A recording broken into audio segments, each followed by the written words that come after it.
huge label, Lynch Mob. So I want to say thank you to everybody that is in the house with us again.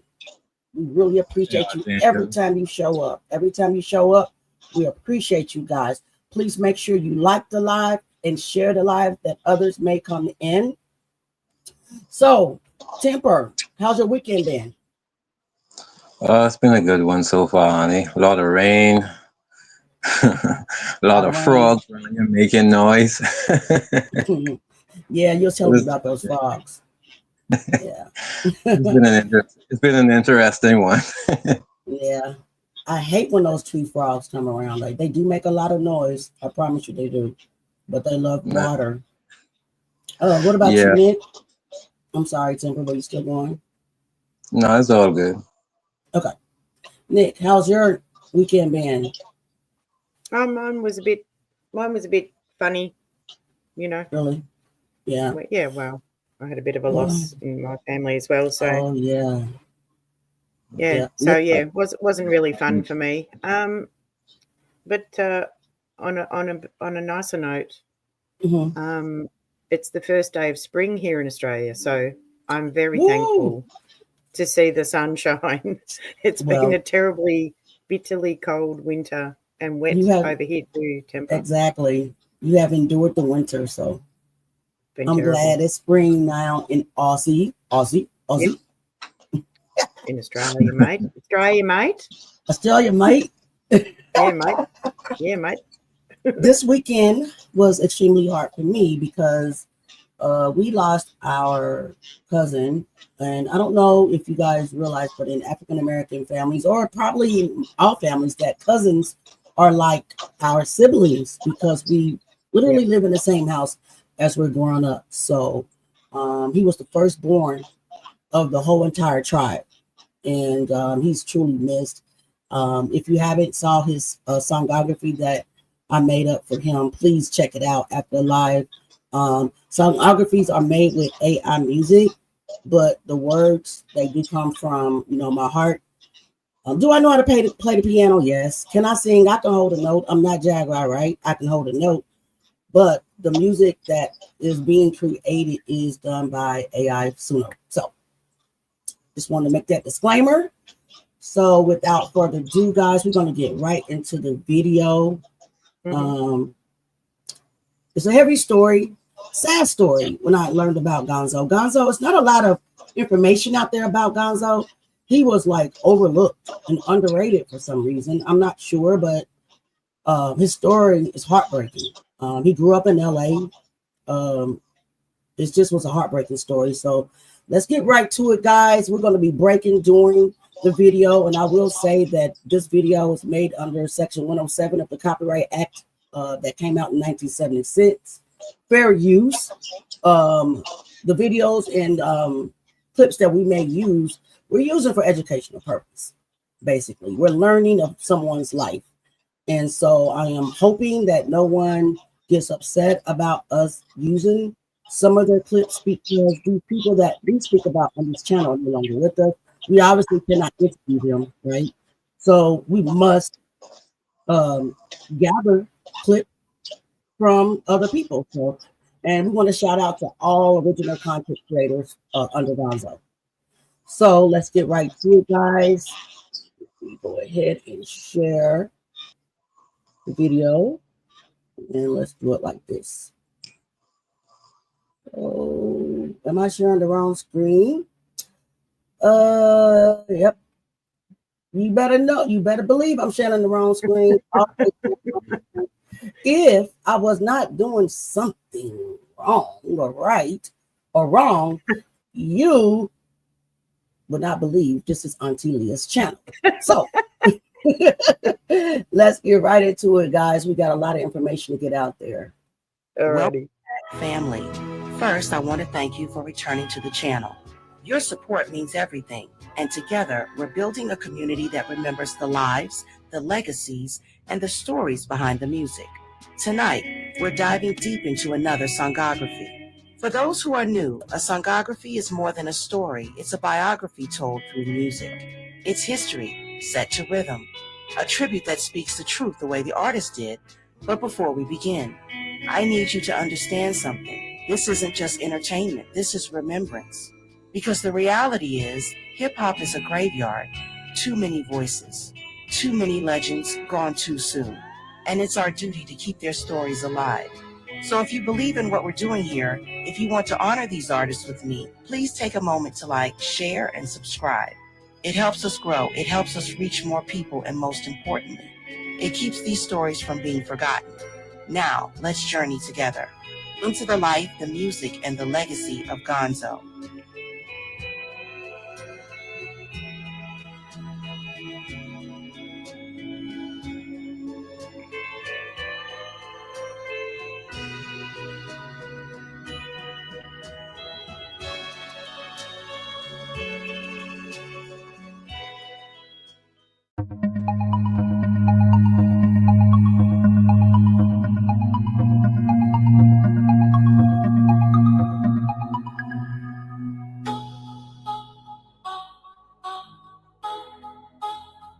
Rest in peace, Gonzoe.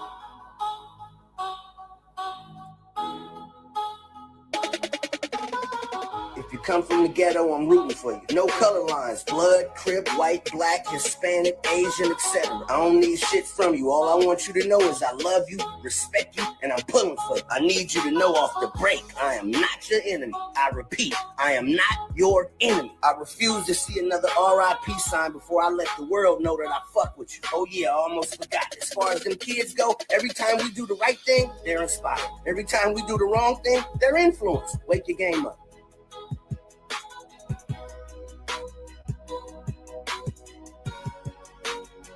Learning that one person is now dead after the shooting in White Center that we have been talking about all morning. This happened about 8 last night near the Shell station right near Rocks Hill Park. Detectives say the suspect fled in a car, but no description yet for the car or the person. The victim taken to Harborview, where he later died.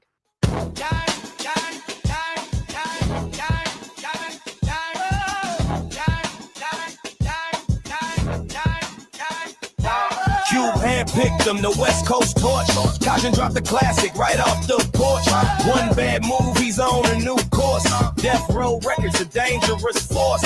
Chill with Pac in his wildest days. So how this soldier get lost in the haze? This is the story, the pain and the praise. The tragic tale of Gonzoe caught in the maze. West Coast 90s, a whole other scene. Dre, Snoop, Pac, Cube, Rap King, so mean. Behind the legends, soldiers unseen. A man who lived a wild, chaotic dream. Got the cosign, join the regime. They called him Gonzoe, a tragic thing. Born in LA where the streets talk loud. He and his crew caution made the block proud. Ditch class for rhymes, standing out from the crowd. One studio track had his destiny vowed. That one song put him on the map. No turning back from the gangster rap trap. Whoa. The goal was Cube, the king of the block. Hunted him down, gave a knock-knock. Handed a demo, a key to the lock. Months later, that phone call hit like a shot. Cube loved the song, signed him that night. South Central scandalous shined a bright light. Cube handpicked him, the West Coast torch. Caution dropped the classic right off the porch. One bad move, he's on a new course. Death Row Records, a dangerous force. Chill with Pac in his wildest days. So how this soldier get lost in the haze? This is the story, the pain and the praise. The tragic tale of Gonzoe caught in a maze. But the money was funny, royalties low. A new empire was putting on the show. The most dangerous label is Death Row. Left Cube safety for Suge Knight's glow. A gamble he made, whatever the cause. Stepped in the lion's den, the old path was lost. Landed on the road, Pac was the king. Fresh out the pen, making the studio sing. Gonzoe slid in, part of the wing. Toured together, recorded this life. I led a classic thing. Pac made him an outlaw, the crew was complete. Young Ritzy, his new name on the militant beat. Vegas lights flashing, the shots rang loud. Tupac was gone, head in the cloud. The Death Row castle started to shroud. Suge went to prison, scattered the crowd. Gonzoe left the label, the dream was dead. Fought with the outlaws, friendships were shared. A forgotten soldier, full of the dread, but the man kept working. A true survivor, dropped a solo album, a real deep diver. Pac tracks locked up, killing the fire. The label politics took his goals higher. Formed a regime with Yuck mouth and tech. Underground king still earning his check. Tried to change the game, a brand new phase. Glovers up, guns down for better days. Settle your beef in the ring, he says, but he couldn't escape the violent maze. In Seattle, Washington, his life got caught. 3 shots fired, a lesson untaught. His own life was over, his bottle was fought. Gonzoe's a story of promise and pain. Co-signed by legends, caught in the rain. Stood on the stage, felt the fame and the strain. A West Coast cautionary tale, it's insane. Not just a footnote in a history book. A forgotten soldier, take a real close look. His voice and his story, that's all that it took. Y'all cube handpicked him, the West Coast torch. Caution dropped the classic right off the porch. One bad move, he's on a new course. Death Row Records, a dangerous voice. Chill with Pac in his wildest days. So how this soldier get lost in the haze? This is the story, the pain and the praise. The tragic tale of Gonzoe called in a maze. For more untold stories, the real and the raw, smash that like button and subscribe to it all. Thanks for watching, now answer the call. Hip hop is a graveyard. R.I.P. to all of our fallen soldiers, and shout out to Jaguar Rights for shining light on this industry. Cube handpicked them, the West Coast torch. Caution dropped the classic right off the porch. One bad move, he's on a new course. Death Row Records, a dangerous force. Chill with Pac in his wildest days. So how this soldier get lost in the haze? This is the story, the pain and the praise. The tragic tale of Gonzoe caught in a maze.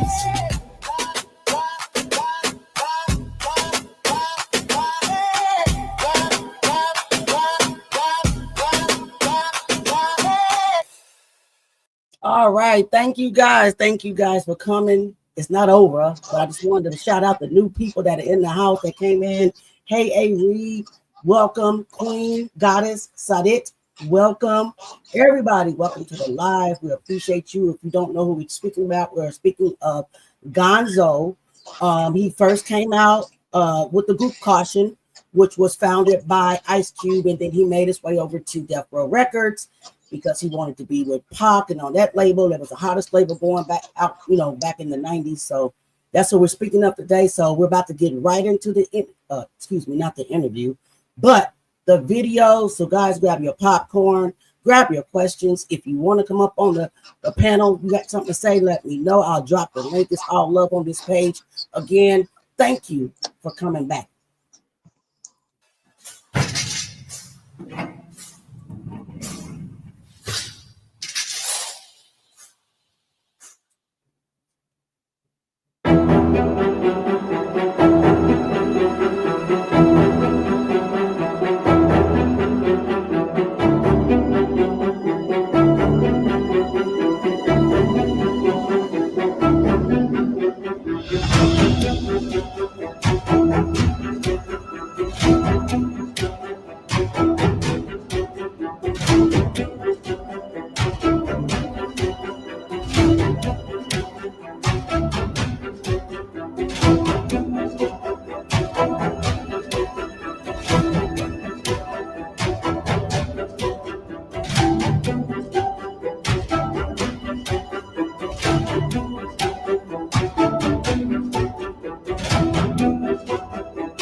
Picture 1980s South Central helicopters chopping overhead, Benzes rolling on chrome, and cracked vials crunching under kid-sized sneakers. Gonzoe's voice cuts in. Man, Mom's was knee-deep in the game, Pops too. So I'm right there, 7 years old, watching the whole city flip the day crack hit. Wild times. Before the chains, before the tattoos, before anyone called him Gonzo, he was just Ronald Moore, a kid on 60th and Crenshaw trying to dodge the next bad news. Born February 4th, 1976, he opened his eyes to a block already on fire. This isn't the record label story? Not yet. This is the basement level, no polish look at how a boy from a rolling 60s neighborhood grew into the man we'd later hear on tracks with Cube and Pac. In the early 80s, South Central ran on pure tension. Reagan's budget cuts yanked jobs, and crack rushed in to fill the gap like the world's grim punchline. Ronald's parents weren't background noise. They were full-on characters in the plot. Mom ran numbers, re-ups, whatever kept rent paid. Dad, when he wasn't hustling, taught lessons no textbook offered. How to read a room, how to angle your sneakers so you could bolt quick, how to breathe when the block was quiet and nobody knew why. On their block, red and blue weren't colors. They were contracts signed in blood. Ronald's earliest memories? Not cartoons. He remembers helicopters hovering low enough to shake the porch light, the sudden pop that split Saturday cookouts in two, the chalk outline that lasted longer than any hopscotch grid. By 7, he could tell a firework from a .22, knew which neighbors were business partners, and which ones prayed for daylight. Crack didn't tiptoe in, it kicked doors off hinges. One day, his cousin late flashed a tiny white rock and laughed when Ronald asked if it was candy. Nah, little cuz, Devil's Jolly Rancher. And I just want to stop real quick to say, I really wish Satna West was up here on the panel because he can tell us about the origin of that DRUG in Los Angeles. I think it was the live before last that he had a picture of Reagan.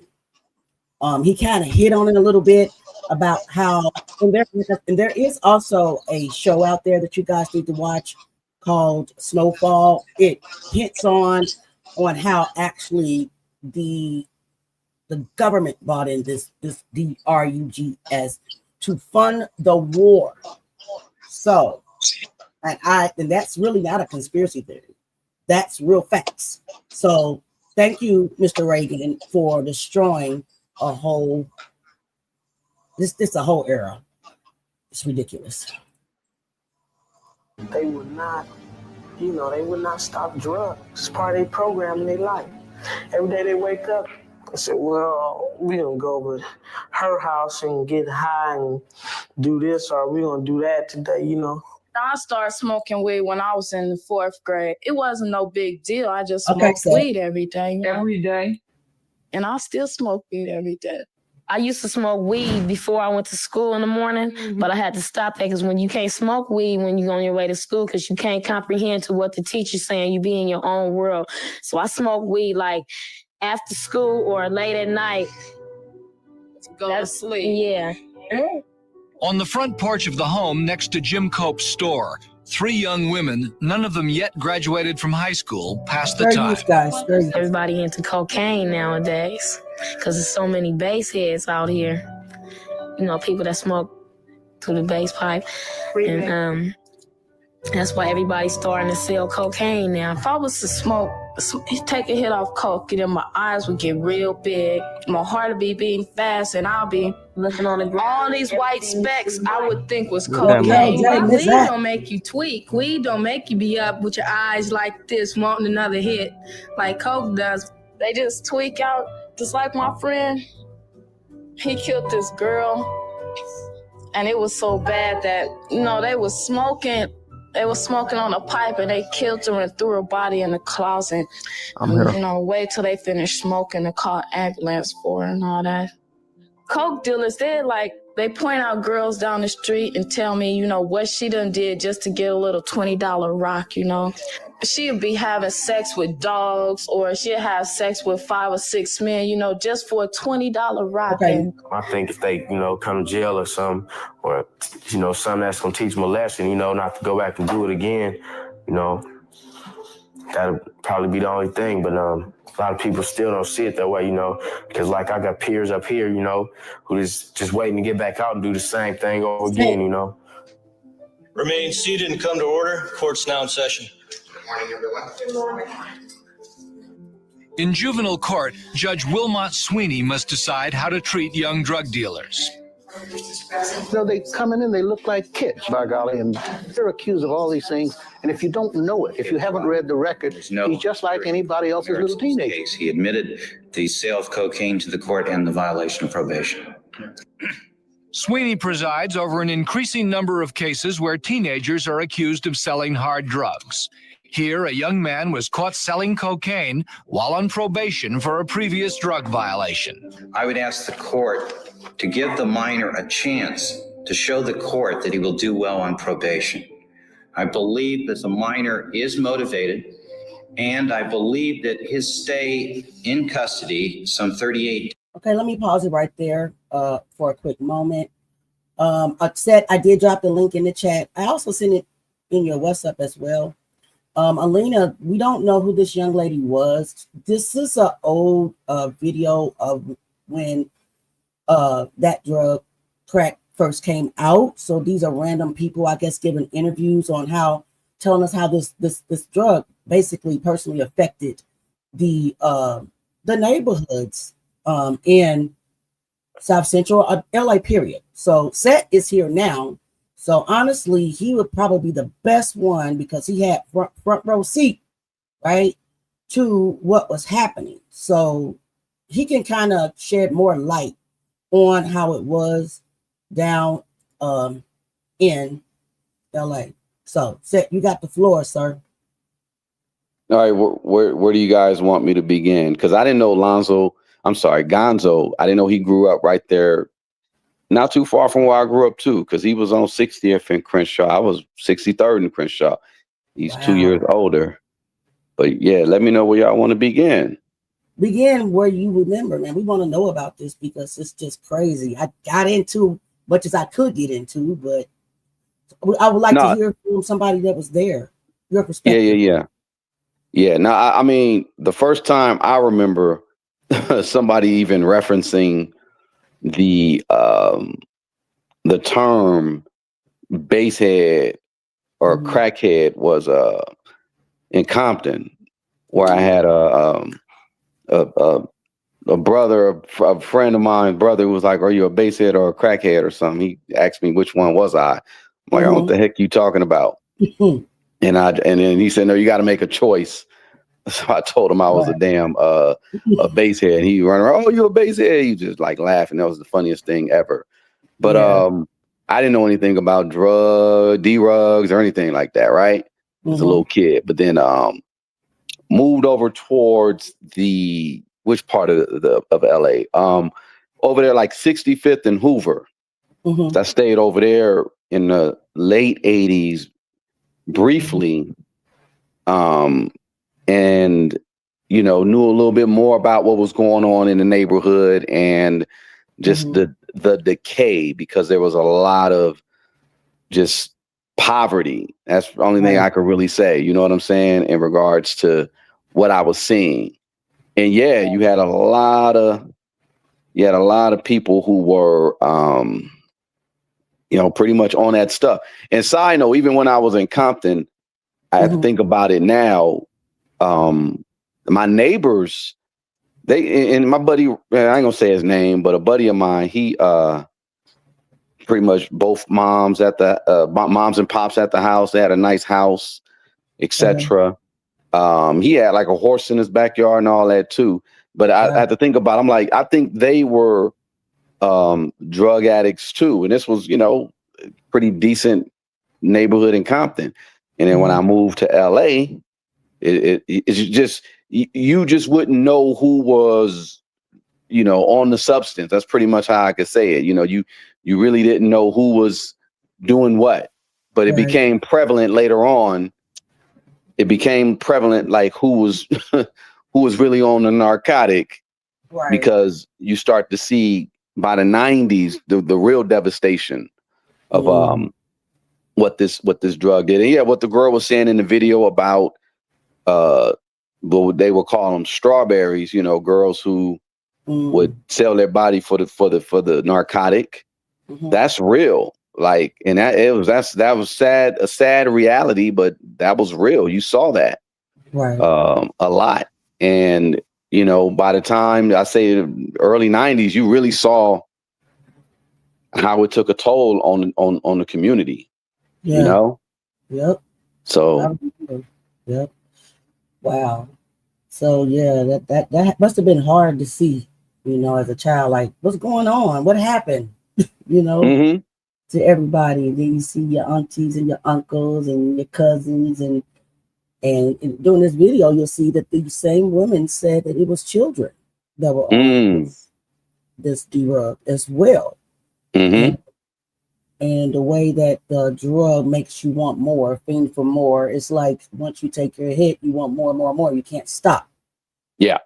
So thanks a lot, President Reagan and the DEA and the CIA. That's the CIA. That's Bill Casey, the head of the CIA. That's Noriega. That's the Iran-Contra. That's all that. Yeah. Did you watch Snowfall? You know what? No, I didn't see it all. Okay. I didn't see it all. Okay. Yeah. I really would like to know how close to the truth. No. And I hear reading you. is fundamental. Yeah, she's talking about Nancy Reagan. Yeah, I remember that. I was in grade school when that came out. Yeah. Your husband is bringing it, and you talking about just saying I ain't got no choice. Right. So they made money on both, they made money, period, on all aspects. She's campaigning Just Say No, and he's funding the war while ruining people's lives. Of it all. But yeah, let's get back into a little bit of the video, and I'll stop it again so you can kind of comment, just take us through the era, man, because like I said, I do my best trying to put these stories together with the information that's available to us. Right. But, a lot of times they scrub. And back then there was no internet. So it's just not there for us to find. So we just try our best just to revisualize it and recreate the stuff. So let's see what else what these people have to say about this drug. Days has taught him a very, very valuable lesson. While he was on probation, he may have been completing his weekend training academy, but he was flunking the course out on the street. Oops. Sweeney also finds that it's hard to reason with young drug offenders. Nothing seems to impress them other than the threat of jail. The lack of morality that's displayed by them, and the fact that they don't even see things the way the rest of us see things. That's shocking and scary. We've got to do something about it. My basic concern is this is 2 times in a row, and in a very short time. I mean, a very short time. He comes in and there's one drug finding, then he turns around and he does another one. Bam. It's telling the court to go to hell. Probation report indicates that the mother has a cocaine problem herself. I almost felt like crying. I hope you didn't see that in there. At least I hope he didn't see that. This kid's mother is on cocaine. It's clear that he's using his cocaine sales to help support the family. Wow. But what in the world do you do when those kinds of pressures are being put on a 16-year-old kid? You can't say, don't love your mother, son. Of course he's going to love his mother. I've got to consider taking him out of the home and placing him somewhere else. All right. So I got a question. I have a serious question. So we know that they brought the drugs in to fund the war, but to me, it kind of it was more than that, you know, because they targeted the poor community. So were they also? I mean, that's around the same time I think that the hip hop agenda changed, or right before it, right? Were they also trying to fill up the prisons? Because what this judge, and I really appreciate this judge because he actually humanized him having to judge this kid that basically didn't have anything else that he could do but help. I mean, to try to help feed his family, but to turn to the sale of narcotics. What do you all think? Do you think that it was more than one angle that they were trying to pull off, and were they also trying to fill up the prisons as well as take down the poor and black communities, as well as fund the war and everything else you could think of? I think so. What do you guys think? Yeah, they knew that. So this is how they figured things out, and they forecast in the future as far as like who to build prisons for, and they primarily target black boys. And what they do is, essentially they figure, the second and third graders test scores and these kids' capabilities, what it is that they'll be able to do scholastically. By the time the second and third grade, they could figure, okay, in about 10 or 15 years, we know we'd have this person will be in prison. And they pretty much, they figure, okay, they'll forecast what it is that they need to do for the prison industrial complex. Now, so I would say at the beginning of the crack era, I was a certain age, and they could have targeted me to be pretty much in prison by the time I was 18, 19, or whatever, followed the wrong trajectory. So essentially it was a case where they were looking forward to saying, okay, we're going to have these people as criminals. We'll be able to use them because when you're in prison, you're going to be used. It's not like you're just going to be sitting there for whatever. So they figure they'll make money off of them then. And then they figure they would, spread this chemical. It was basically what it was, chemical warfare on a certain populace to get rid of them. I mean, I still remember the propaganda they were running with, and they were like, "Oh yeah, if you smoke crack, you're gonna die." Or the DARE officer would say that, and I was like, "Man, I don't believe that." My uncle, I saw he hit the damn pipe last night. He's still alive. Right. So they were basically targeting a certain demographic, pretty much for the prison industrial complex, and you see the evidence. You can look at it 20 years later and you see what it is. Yep. And I was blind to everything they were doing back then. I was a kid too. So yeah, it was just, I just saw everybody start changing, and everybody like tweaking for this rock. You know what I'm saying? It's just crazy how it turned the world upside down. And then back then, I think later on, correct me if I'm wrong, they put a life sentence, basically, clause. If you got arrested for, trafficking and stuff, you can get more time in prison for selling that than you could murking somebody. So it definitely was, to me, to fill up the prison as well with people that look like me and you. Right. Yep. Wow. All right, let's watch a little bit more, guys. This is crazy. All right, now, James, I'm ordering you to camp. If you come back with drugs, I got to escalate. That means I got to get tougher. And the next highest place is California Youth Authority. You don't want that. Tough is one of my A things. I take the view to the kid. You've told everybody to go to hell up to me. If you'd been listening to your mother in the first place, you never would have gotten into any trouble. If you'd listened to the cop on the beat, you never would have gotten into trouble. If you'd listened to your school teacher, you never would have gotten into trouble. And finally, you're here dealing with me. I am the last step. You will not tell me to go to hell and get away with it. Hold on a second. Judge Sweeney isn't at all sure that the punishment he imposes will change the behavior of drug dealers. But the law gives him very few tools to work with, and he doesn't want to simply give up. Finally, we're asking that the court order the minor to pay $100 as a restitution fine to. We've got to say that something can be done at this level. And I insisted that we try hard to do that. What frustrates Judge Sweeney is that from the bench, he is powerless to change the environment in which drugs and violence flourish.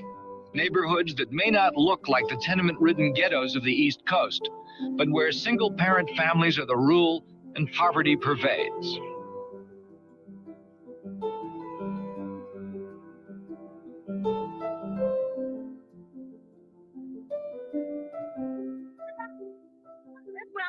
Fame and glory out of the project.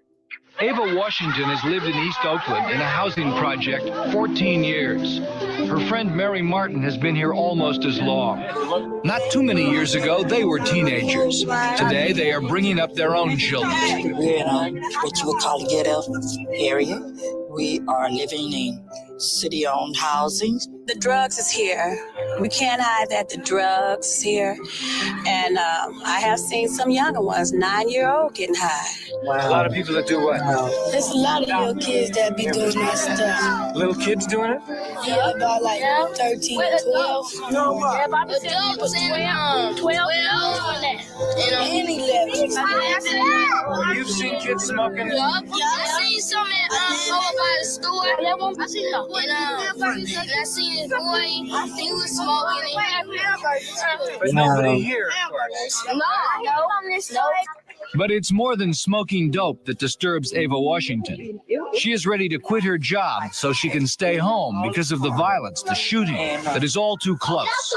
Her 17-year-old boy had a close call recently when he borrowed her car. I got a bullet hole in my car now. Why? Drugs involved? And I'm not going to lie, it's drugs.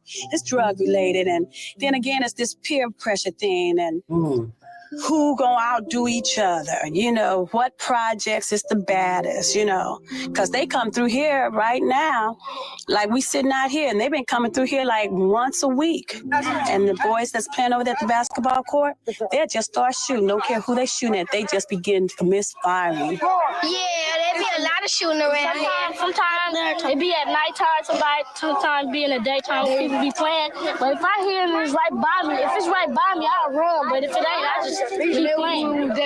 Last week they came out here firing guns, and all my children was out there, 5 and 6 year old. You know, and I'm at home. I have to call my son, hey, get them home before they get shot. And I mean, they be shooting for real bullets and guns out here. Sounds like you liked it. I mean, I did, man.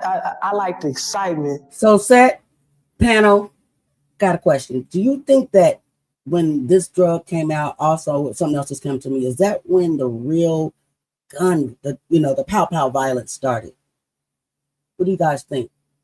I kind of think that is when it starts, because back in the day before that, you heard about just fighting, hands fighting, maybe a baseball bat or a rock or something like that. But when that particular drug came, a lot of the guns came with it. Yeah, so, I agree. Were they was trying to basically make us take each other out. What you guys think? Yeah. Yeah. That's government exactly brought what I them in. think. Yep. Yeah. If you want to wipe out a race of people or take over a country, like this happened in Australia. The D-rugs were coming from China.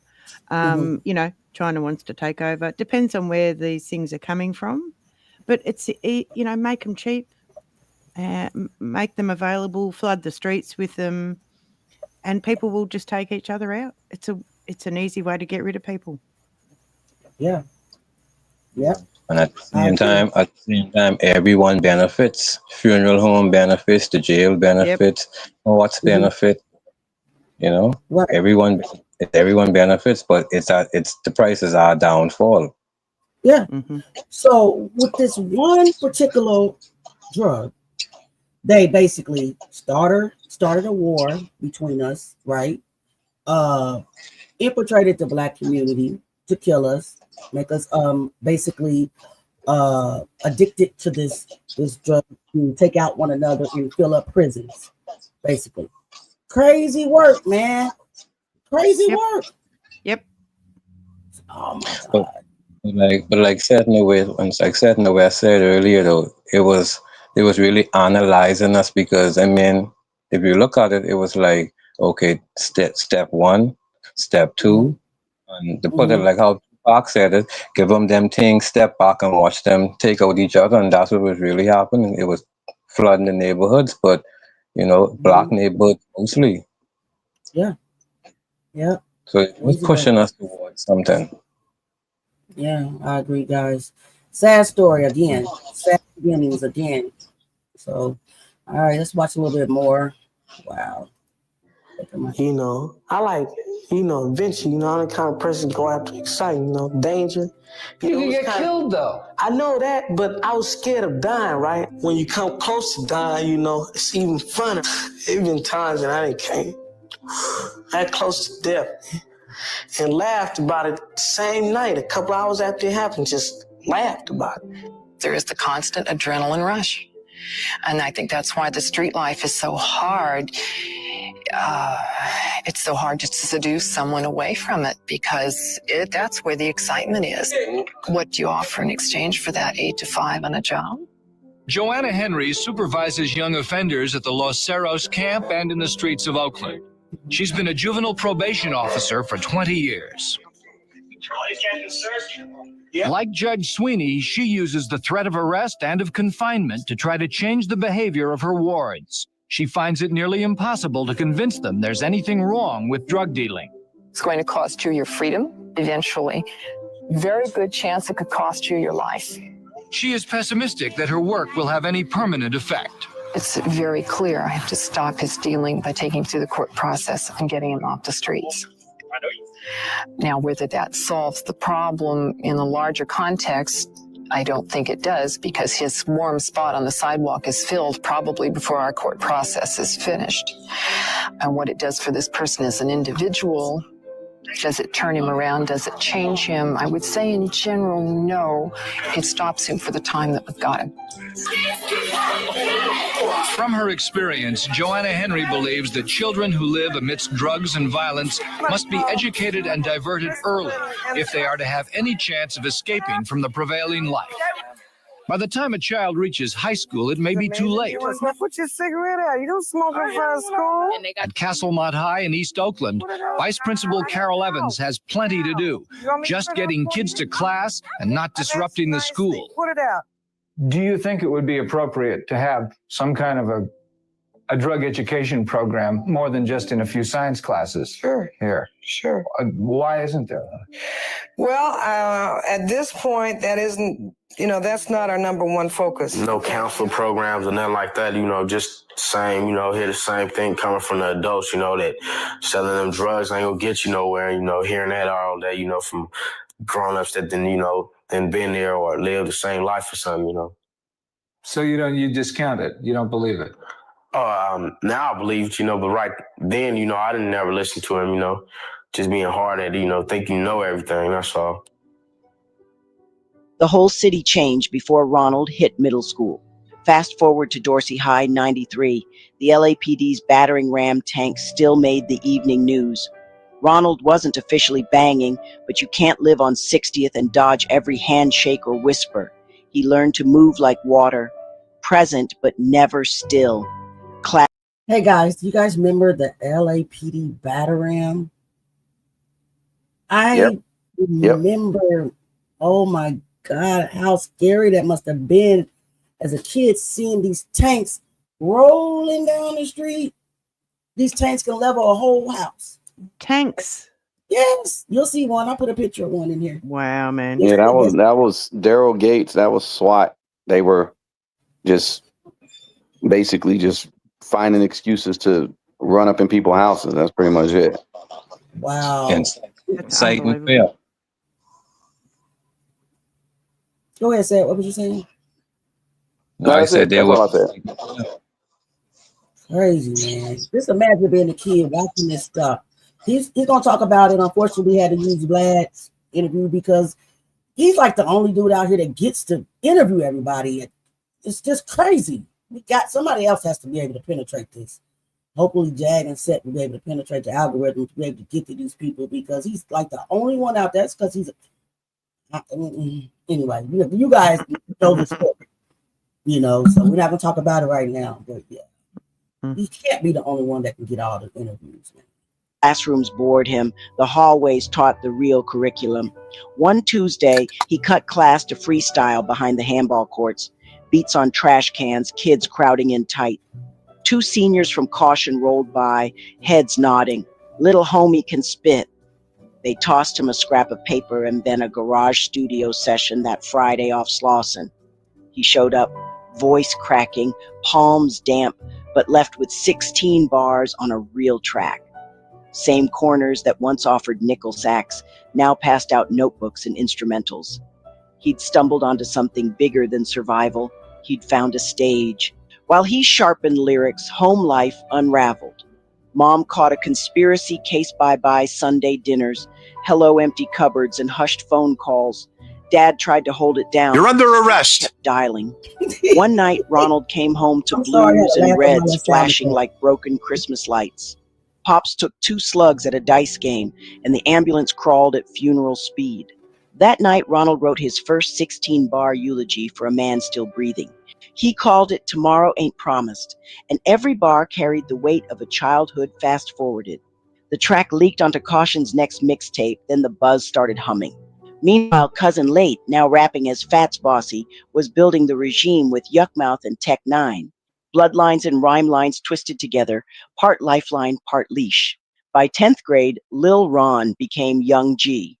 The G swapped between grit, grind, or genius depending on the day. Swap meets turned into mix CD pop-ups. Every $5 cycled back into studio time or keeping his little brother laced so he wouldn't chase status with the set. Ronald learned booth politics the same way he learned corner politics. Watch, listen, speak last, then make it count.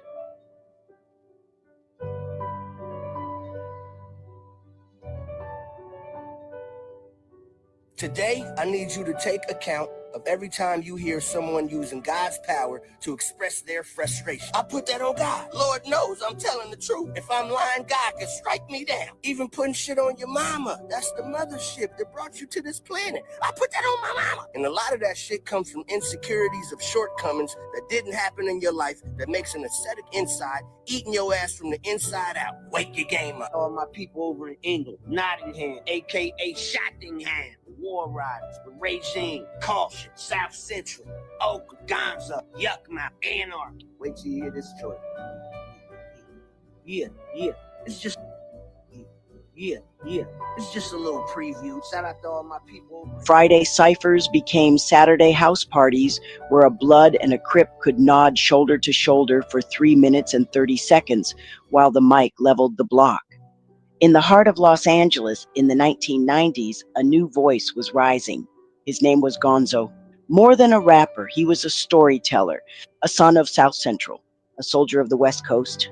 His journey was filled with triumph and tragedy. This is the life of Ronald Gonzoe Moore. He was handpicked by Ice Cube, the chosen one to carry the West Coast torch. His group, Caution, dropped one of the most anticipated records of the era. But a single fateful decision landed him at the most dangerous record label in the world, putting him in the inner circle of Tupac Shakur during his most explosive years. So how does a rapper with a golden ticket end up as one of death row's forgotten soldiers? This is the tragic, untold story of Gonzoe. In the 90s West Coast hip-hop scene, you had absolute giants. Dr. Dre, Snoop Dogg, Ice Cube, and Tupac weren't just rappers. They were cultural forces shaping the sound and style of a generation. Their stories are basically the Mount Rushmore of rap. But behind these titans, there were legions of other soldiers, incredibly talented artists who got swept up in the whirlwind. Their stories are just as crucial to understanding the era, but they're often lost in the liner notes of history. This is the story of one of those soldiers. A man who had the seal of approval from a legend, the friendship of an icon, and a front row seat to the chaos of the most infamous record label in music. His name was Ronald Moore, but the world would know him as Gonzoe. His journey is a gripping and ultimately tragic tale of incredible promise, dangerous alliances, and a legacy that was almost erased. To really get the artist, you have to understand where he came from. Ronald Moore was born in Los Angeles, a product of the same streets that NWA and Ice Cube had put on the global map. In the early 90s, he and his friends Cell and Kato formed a rap trio called Caution. Their music was a raw, unfiltered look at their reality in South Central. It was potent, authentic, and had that signature energy of West Coast gangsta rap.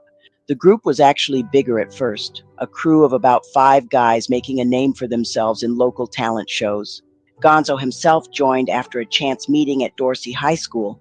While ditching class in the library, he was spotted writing rhymes by one of Caution's original members, who invited him to a studio session. And the very first track he laid down with them, it turned out to be the one that changed everything. It was that specific song with that 3-man lineup that would find its way into the hands of a West Coast kingmaker. For any aspiring Los Angeles rapper in the mid-90s, getting Ice Cube's attention was the ultimate goal. He was a proven revolutionary with NWA, a platinum solo artist, and a smart businessman with his own label, Lynch Mob Records. Getting a cosign from him was like catching lightning in a bottle. Well, for Caution, lightning struck on the campus of USC. The group heard Cube was there filming the movie Higher Learning. So they did something unbelievably bold. They tracked him down. They didn't ambush him with aggression, but with a demo tape. They just waited for him to come out of his trailer, knocked on the door, and handed it over. Months went by. Then the call came. Cube didn't just like the tape. He wanted to sign the trio from the last song he heard, the one featuring Gonzoe. Cube played it once, rewound, played it again. Who's the kid on verse 2? 2 weeks later, Gonzoe, 17, palms shaking, signed paperwork on a table above a furniture store on La Cienega. When he walked back into the sun, the city suddenly felt like a partner instead of an opponent. Just like that, Caution was signed to Lynch Mob Records. In 1995, they dropped their debut album, South Central Los Scandalous.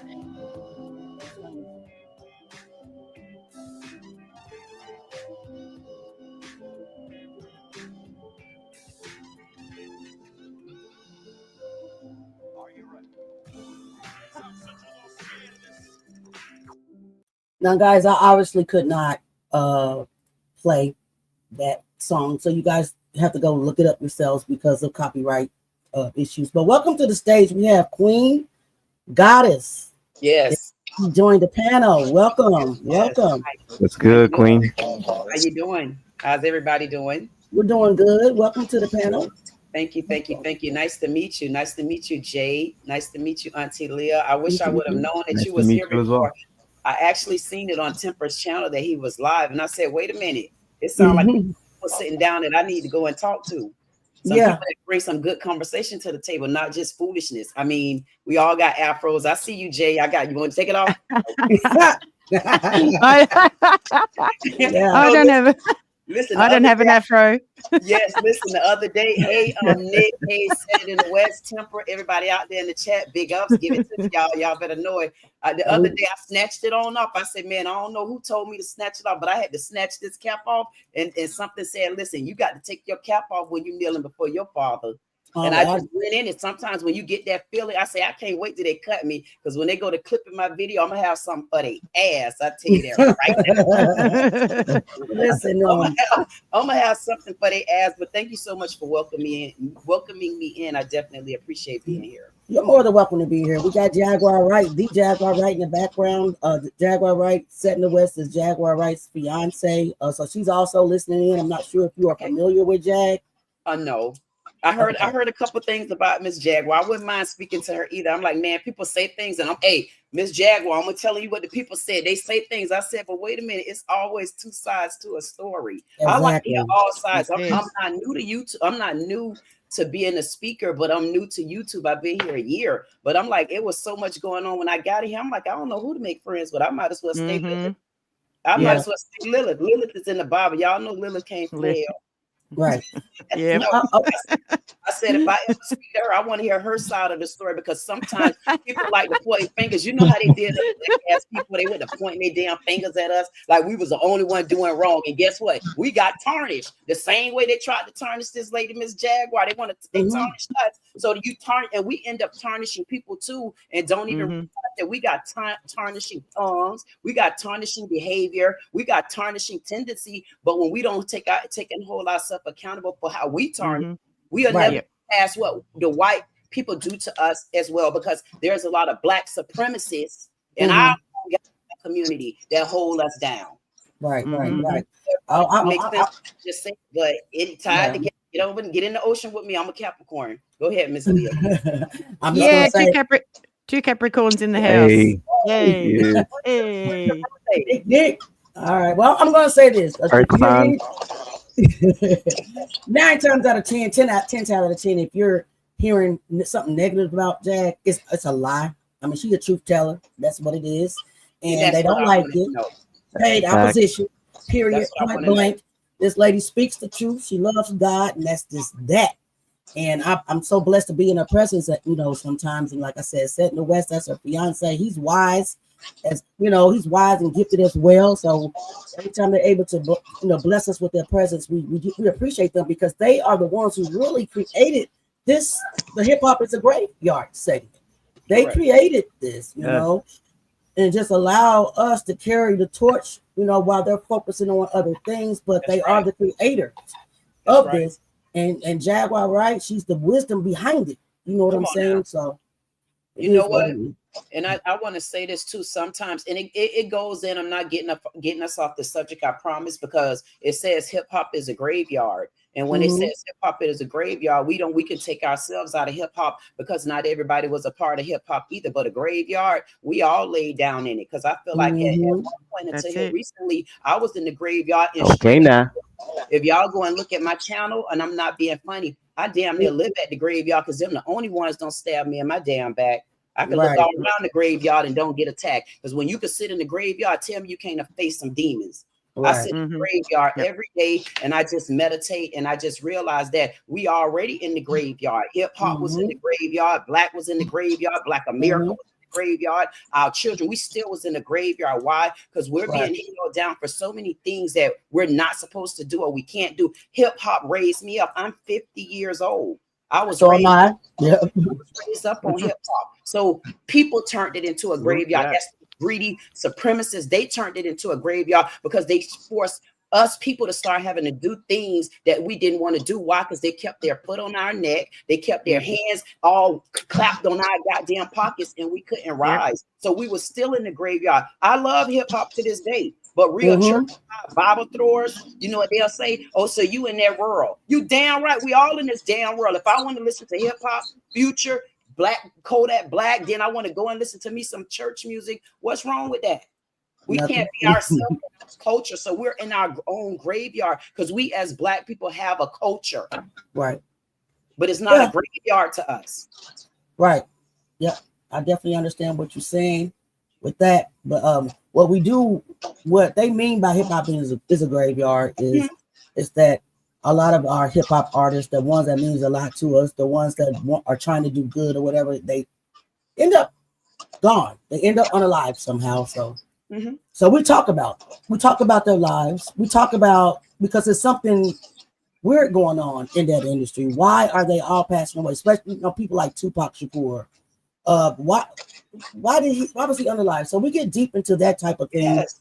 So like today we're talking about Gonzoe. I didn't even know who Gonzoe was actually until I started digging in to all the unalive rappers. Right. And and like I said, Jaguar, right, and Set in the West, they created this, and we just they allow us to just pick up the torch and walk with it. But again, she's the wisdom behind it because she was a part of the industry, right? So, all right, guys, let's get back into the video. We'll be stopping again to have a little chit chat, but let's continue on with the show. Anybody else got anything to say before I push play? Because I'll hog up the mic. You know I take it over too, but I'm gonna be nice. Go ahead on, bro. All right. Winners train, losers complain. Hustlers want the money, Suckers want the fame. Repeat that shit 10 times a day to keep you on top of your game. Let's go. Auntie Leah, put it on the screen.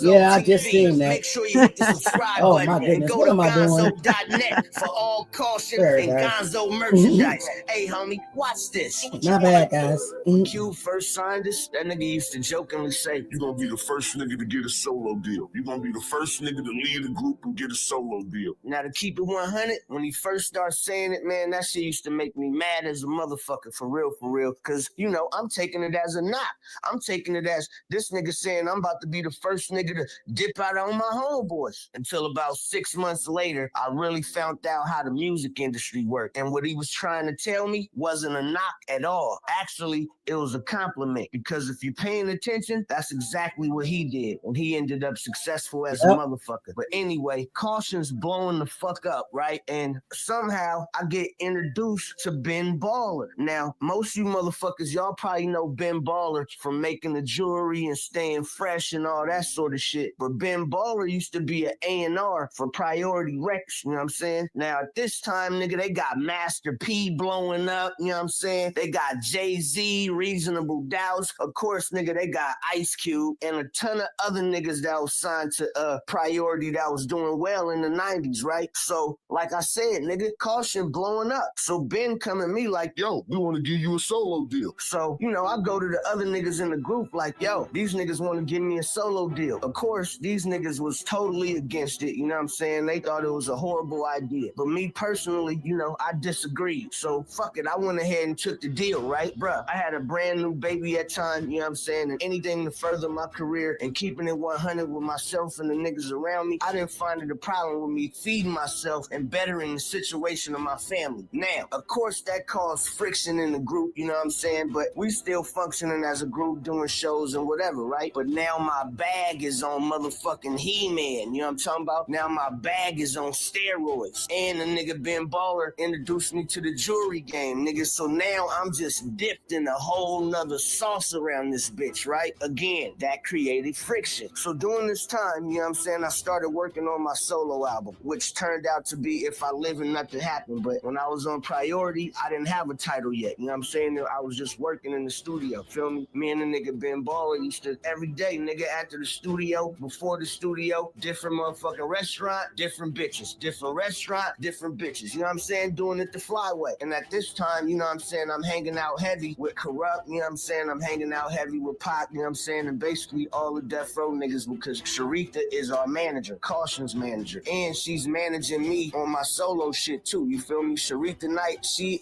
you know, she got the Priority deal for me, you feel me? She got me the best deal possible, you feel me? Went in there, went to bat for me, let them know that Pac was gonna be on the album, nigga. They gave me a small fortune over that bitch, for real. Let them know Daz and Corrupt was gonna be on the album, you feel me? All this shit was geared up. Battle Cat beats, Rhythm D beats. I had my nigga Butter, you know what I'm saying? This shit was about to be a smash. I had my nigga DJ Penn. This shit was about to be a smash, right? All of a sudden, niggas in the group start complaining to Cube, you feel me? Which made him start complaining and mad as a motherfucker that Ben Baller didn't ask him, could he sign me as a solo artist? You feel me? Cube only had us signed as a group. He did not have us signed as individual solo artists, you feel me? So therefore, I was free to do whatever the fuck I wanted to do, you feel me? Being a 19-year-old kid, why in the fuck wouldn't I take full advantage of every opportunity given to me? But the reaction that I got and Priority got was, how dare them sign me, you know what I'm saying, without consoling him, regardless of what the contractual situation was. And, you feel me, they wouldn't be getting another Ice Cube record unless they rectified that situation. So, Ben Baller ended up losing his job, but it was a blessing for him because y'all see where he ended up, you know, balling with the jury game or whatever, you feel me? So that was a blessing. And he made Priority sell my contract to Mercury, Polygram at the time, you feel me? That's how my solo album ended up coming out on Mercury Polygram. This was episode 5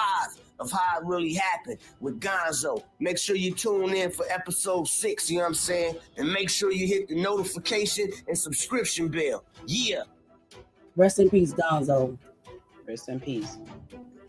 Executive produced by Cube himself. The album was a critical success, hitting number 37 on the Billboard R&B Hip Hop Albums chart. It had the classic single, What You Want to Do, and all the makings of a landmark West Coast debut. With the backing of a legend like Cube, it seemed like Gonzoe and Caution's future was set. Signing didn't erase the block, it just swapped corners. Every studio session ended with a drive past 60th and past the liquor store where his cousin caught a slug over a dice game. Finally, he had to pass the yard where crack vials crunched under his sneakers. Some nights he'd park on the old block, hood warm under his back, city soundtrack on repeat, sirens, hydraulics, somebody's mom hollering for dinner. The Cube deal wasn't an escape hatch. It was permission to turn the volume up on the story, and that responsibility weighed more than any street charge ever could. Lynch Mob Studios, San Fernando Road, gold plaques on the walls, Ice Cube's scowl in Polaroids. Engineers nicknamed Gonzoe Raspy Voice with the notebook full of obituaries. Every track was a postcard from hell, fiends on milk crates, babies born shaking, moms trading stamps for rocks. The story wasn't easy to tell, but it must be told. Each verse felt like flipping the city the bird from inside a sound booth. He rapped about the battering ram that had flattened his neighbor's door, about the metallic click of his mom's cuffs, about gunpowder on July 4th, when nothing celebratory went up in the sky. You know, it's been a couple years in the making, you know, with a couple interesting twists and turns, which we'll talk about throughout the interview. But welcome to Vlad TV for the first time. Brother. Thank you. I appreciate it. And, you know, and this actually happened because I interviewed Bosco. And in the interview, he said that you wanted to, you know, I did work it out. Yeah, I asked him to actually put you on the phone, and so we spoke and hooked it up. We spoke after the interview off camera. Yeah. And here we are. Yeah. Grown man shit. Exactly. There we go. Well, it's your first time here. I want to start in the beginning. So you grew up in LA. I did. What part? South Central, Crenshaw District, born and raised. Okay. Yeah. So we're talking about late 70s, 80s. Yeah. South Central was pretty crazy during that time. Yeah. What was it like growing up in South Central? Well, I mean, for me, you know, it was kind of crazy because my mom's was in the life too. My father was in the life. So, you know, I grew up in the midst of all that. Did you guys hear that? So that's why the video started talking about the crack era. He just said that as a kid, his mom was in the life. And not only was his mom in the life, his dad also was in the life. Now, what you will learn is that Gonzoe's mom was a dealer, a weight dealer, not just say corner, I'm selling you a rock here, right? She was a weight mover. And that his dad was a pimp.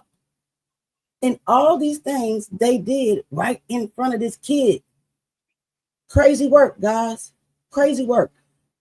Nick said something interesting as well. She said that in late 1998, Polygram was bought by Seagram, which then absorbed the company into its Universal Music Group unit. So that's crazy. We all know about UMG.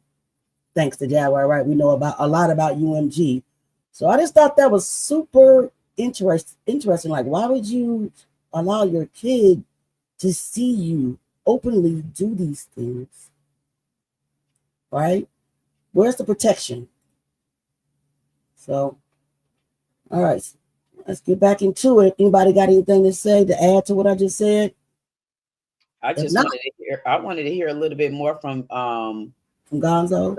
V Lab, because I want to know what he said back then, because he just made a statement here recently. Well, we need to compare his words from back then to what he just said like a couple weeks ago or so. Yeah, I'm not a fan of Vlad, so I don't even know. It don't seem like I'm a fan of him either. It seems like he's the racist tongue. Yeah. Yep. I don't want to get on him. As a matter of fact, I got him written down in my book. I say he's on my hit list like the rest of them. I'm gonna get him. He is on my hit list because I want to make sure that he's not a tongue twisting ass twangler, because he literally just made a true hard down racist statement as Black America. And I would like to know why. Just because you got mixed kids, that don't give me the impression that you like my black ass. That's bad. And I definitely would like to talk to him. All right.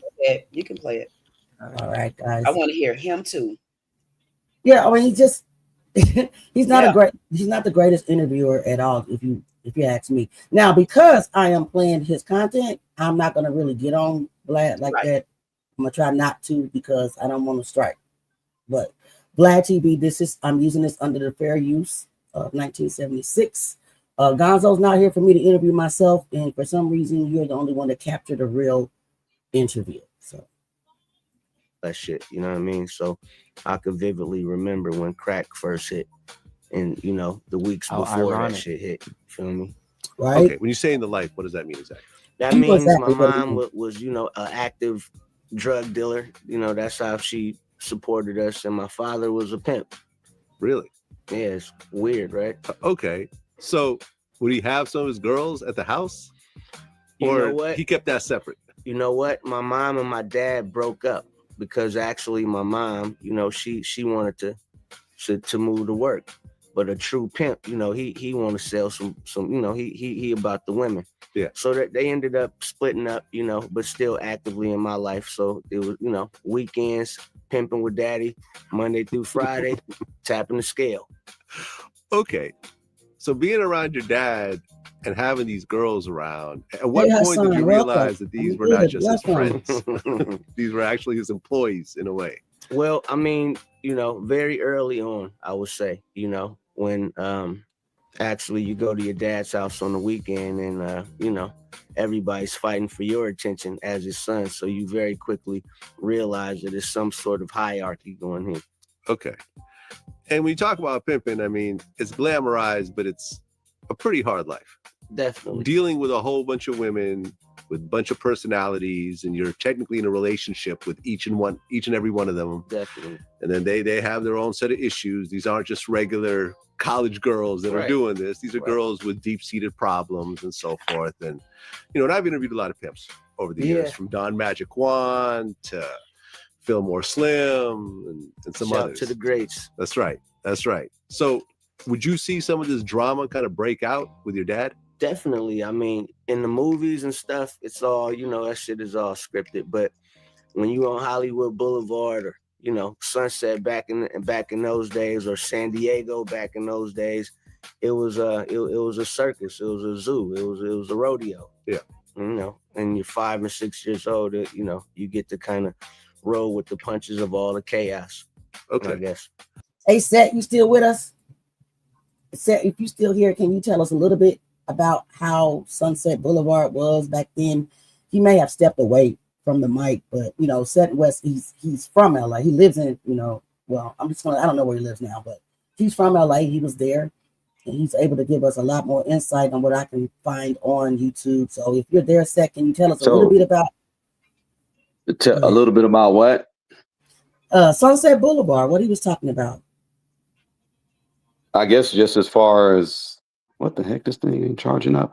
I guess as far as what Sunset Boulevard being a stroll of some sort, yeah, maybe that's what he was talking about. Because LA was different back then. So I mean, if he's referring to his dad or whatever being a P, then yeah, that's there were many different areas where you had pimps. You would have pimps on Hollywood Boulevard, Sunset Boulevard. I mean, they were all over. They were, I mean, it ain't like how it is now. I would say IG is the new Hostro, if you really want to talk about it. But so before you had the digital, here go your shirt.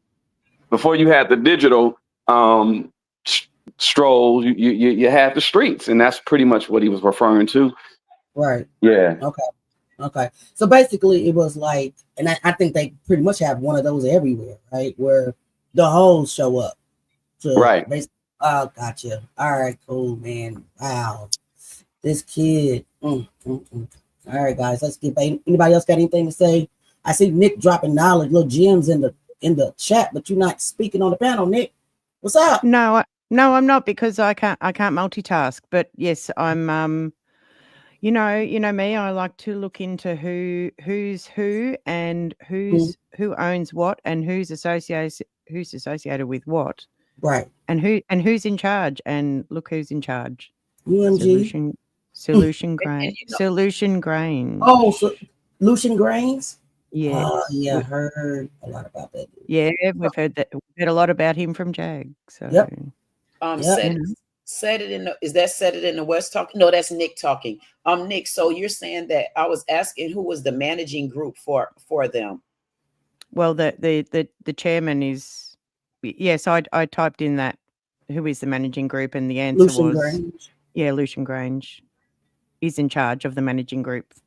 Huh. Wow. I wonder if he's the only one. Probably not. Yeah, I wonder if and if he's not the only one, I wonder where the other ones are located at. Yep, don't worry. It's I'll stuff dive like in. that I like to look into. I like to go deeper because sometimes when you go deeper, you can take nonsense off all that paperwork they throw at us today. Sometimes you got to go make them get back to the beginning of the door. Do you hear this?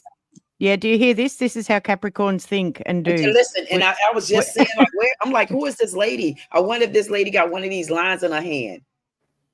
Gotcha. You got that one there, Nick?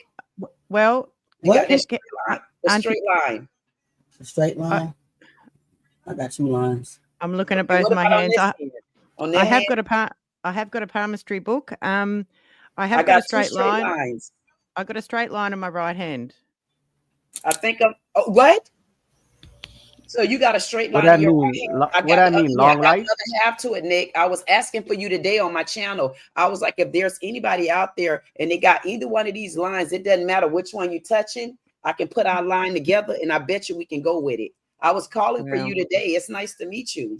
Nice to meet you too. I called for you today. I think me and you have a lot that we need to talk about. So you know what? I want to tell Temper, thank you. Thank you for, Temper has been rocking with me, and what Temper just did. I think Temper just put a connection there that is going to understand the path that I'm on. And sometimes we have to be connected in manners like this for people back in our days to bring us all back together so that we could talk about things to get us past the hell in the graveyard that we are in. All right, now. Type of conversation. I'm sorry for taking over. I'm just excited. That's okay. Yeah. You're not taking over. That's what this panel is for. We're here to learn. And we're here to do. That's special because if you look it up, I'm amongst the 1% in the world that holds straight lines in my hand. It's only 30 of us, and I'm the 1% in the Black community. So I think I might be the only one that hold a straight line in my hand as a Black woman. Straight line across. And my birthday is January the 18th. I'm after Michelle. Look at my hands, y'all. Huh? Look at me studying my hands now.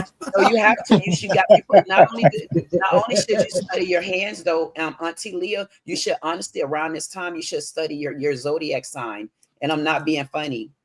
You should study your zodiac sign because your zodiac signs are meshing up now. But if you notice, there's a lot of smoke on the ground because we got the immigration thing going on. We got the protest going on. But you got to bring things in the air now. If you're trying to figure things out, you got to get out of the noise. You got to get out of the commotion. You got to come up in the air. And if you come up in the air, you're going to run into clouds. You're going to run into stars. And you're going to run into planets. So right now in 2025, Jesus' birthday is presumably on the 25th of December. So you get to see the day of 25, and you will be amongst the ones that make history to also see the year of 2025 next to his name. So and I'm 50 years old. I'm a Capricorn. I start the month, I end the month. I'm all of it. Everything about me is the number 25. My son's birthday on the 25. My husband's birthday on the 25th. My mom passed away, was born on a 52. Everything is in the air. If you really want to figure yourself out, you got to go to those zodiac signs. I'm not being funny. I talk about this on my channel. We're in history right now for so many different ways, but people haven't paid attention to the history that we honestly made. This is the first year where we could stand firm to say we're Black Americans and we speak a dual language. We speak English and we speak Ebonics, whether we like it or not. We still have two that we taught ourselves yet again. And we just have to start building our own book now because everybody else, they so off with the old Constitution. We have to start working off today. I apologize again. It's all right. It's okay. It's okay. It's all good. Because you see my nickname is Mute My Mic. Sometimes I need to be muted myself. So it's all good. I'm just excited now. I got a good feeling that me being here tonight, I got a feeling that it opened up a door that I was able to walk through. And if Nick know anything about it, it felt like it was a golden door. I'll come over. I'll come over. We'll talk. Yes. And I'll let can we get back to this regular schedule program? What'd you say, Jay? To the record. Yeah, and I was saying salute to you for hitting the link. Yeah. Yeah, and joining. You will see on all of our channels. We all have a channel. You know, Jamie Zach, he in the house, he got a channel. Nick, she got her channel. Temper, of course, he has his channel. Set in the West, Jaguar, right? We're all a family. We're all connected. We're all affiliated. And our channels are pretty much a family. And we're positive. We're a positive group of people. You know, the negative people try to infiltrate us, but we just don't let them in. You know what I'm saying? We don't let them in. And basically, I do that. I just don't respond. I just don't pay attention to your ass. Period. Point blank. And that's just that. That's on us. They don't even come here. No. Auntie Leah, they don't. They're not. They know they're not welcome. We're too strong. They don't come. They know better. Yeah, they know better. Yeah. Of course. Too strong. They're not paying attention to your ass at all. So. And that's what I'm doing. That's what I'm doing right now, Auntie Leah. I'm actually forming. I formed a association called Socialist Civil Circle. And what I want to do is I have to sit amongst the smart people like myself, people that want to sit around and talk about growing this damn earth and not just sitting in their city talking and being on social media and don't honestly having nothing to say, wasting all my time, ears, and energy. It kind of annoys me when I hear it. So in my Socialist Civil Circle, I'm looking for people that honestly know how to get the word out. I'm talking about stomping the ground. I'm talking about real issues. Also, like, you know, other things that are going on. Like, why would you be over here fighting for a state and you're not there? If your heart and soul is about changing things in the world right now, why aren't you fighting for what's right in your area? Just little things like that in my Socialist Silver Circle. So I'm still looking for a couple of more people to come with me, because NAACP is honestly, they're basically a do-away for me. The bullet, you mean? Yep. But we're not gonna go there tonight, though. Yeah, of course not. I just want to say about that. But go ahead. All right, guys, let's get back into the video. Then your mom is selling drugs. Allegedly. And that comes with a lot of drama as well. Yeah. So what was happening on that side of the family? Honestly, the drug side was the smooth side. Like nothing really happened except something when it really went bad. Like somebody got shot or the police came. But on a day-to-day basis, a drug spot's supposed to be quiet. Okay. You know, kind of peaceful. Well, but the drug spot wasn't where you guys lived, right? No, but my mom sold weight. So, you know, her clientele was usually people that I knew that would, you know, come and, you know, interact. They'll meet at Sizzler, go outside, you know, when you selling weight, it's not like people are coming and getting a a bag. Exactly. Okay, but you said that things did go wrong along the way. Definitely. So what were like some of the worst things that were going wrong? Police kick in the door, jackers come kick in the door with jean masks on, you know what I mean? And you saw this? Yeah. So you were home when a bunch of guys kicked in the door to basically do a home invasion. Yep. And you're how old? 9. 9 years old. Yeah. How terrifying is that? At the time, it's terrifying because, you know, you got the helicopter. Yeah, I couldn't use a lot of his video, guys. You want to finish. And when the tape dropped, the block nodded. Yeah, that's us. But things changed. The relationship with Lynch Mob, which started off so promising, started to sour. Gonzoe later said the split came down to disagreements over royalties. Sound familiar? Yeah, a classic music industry story where the artists felt they weren't getting their fair cut, and they most likely wasn't. But there was another, more powerful force pulling them away. They wanted to go to the one place that represented the absolute peak of West Coast power and danger, Death Row Records.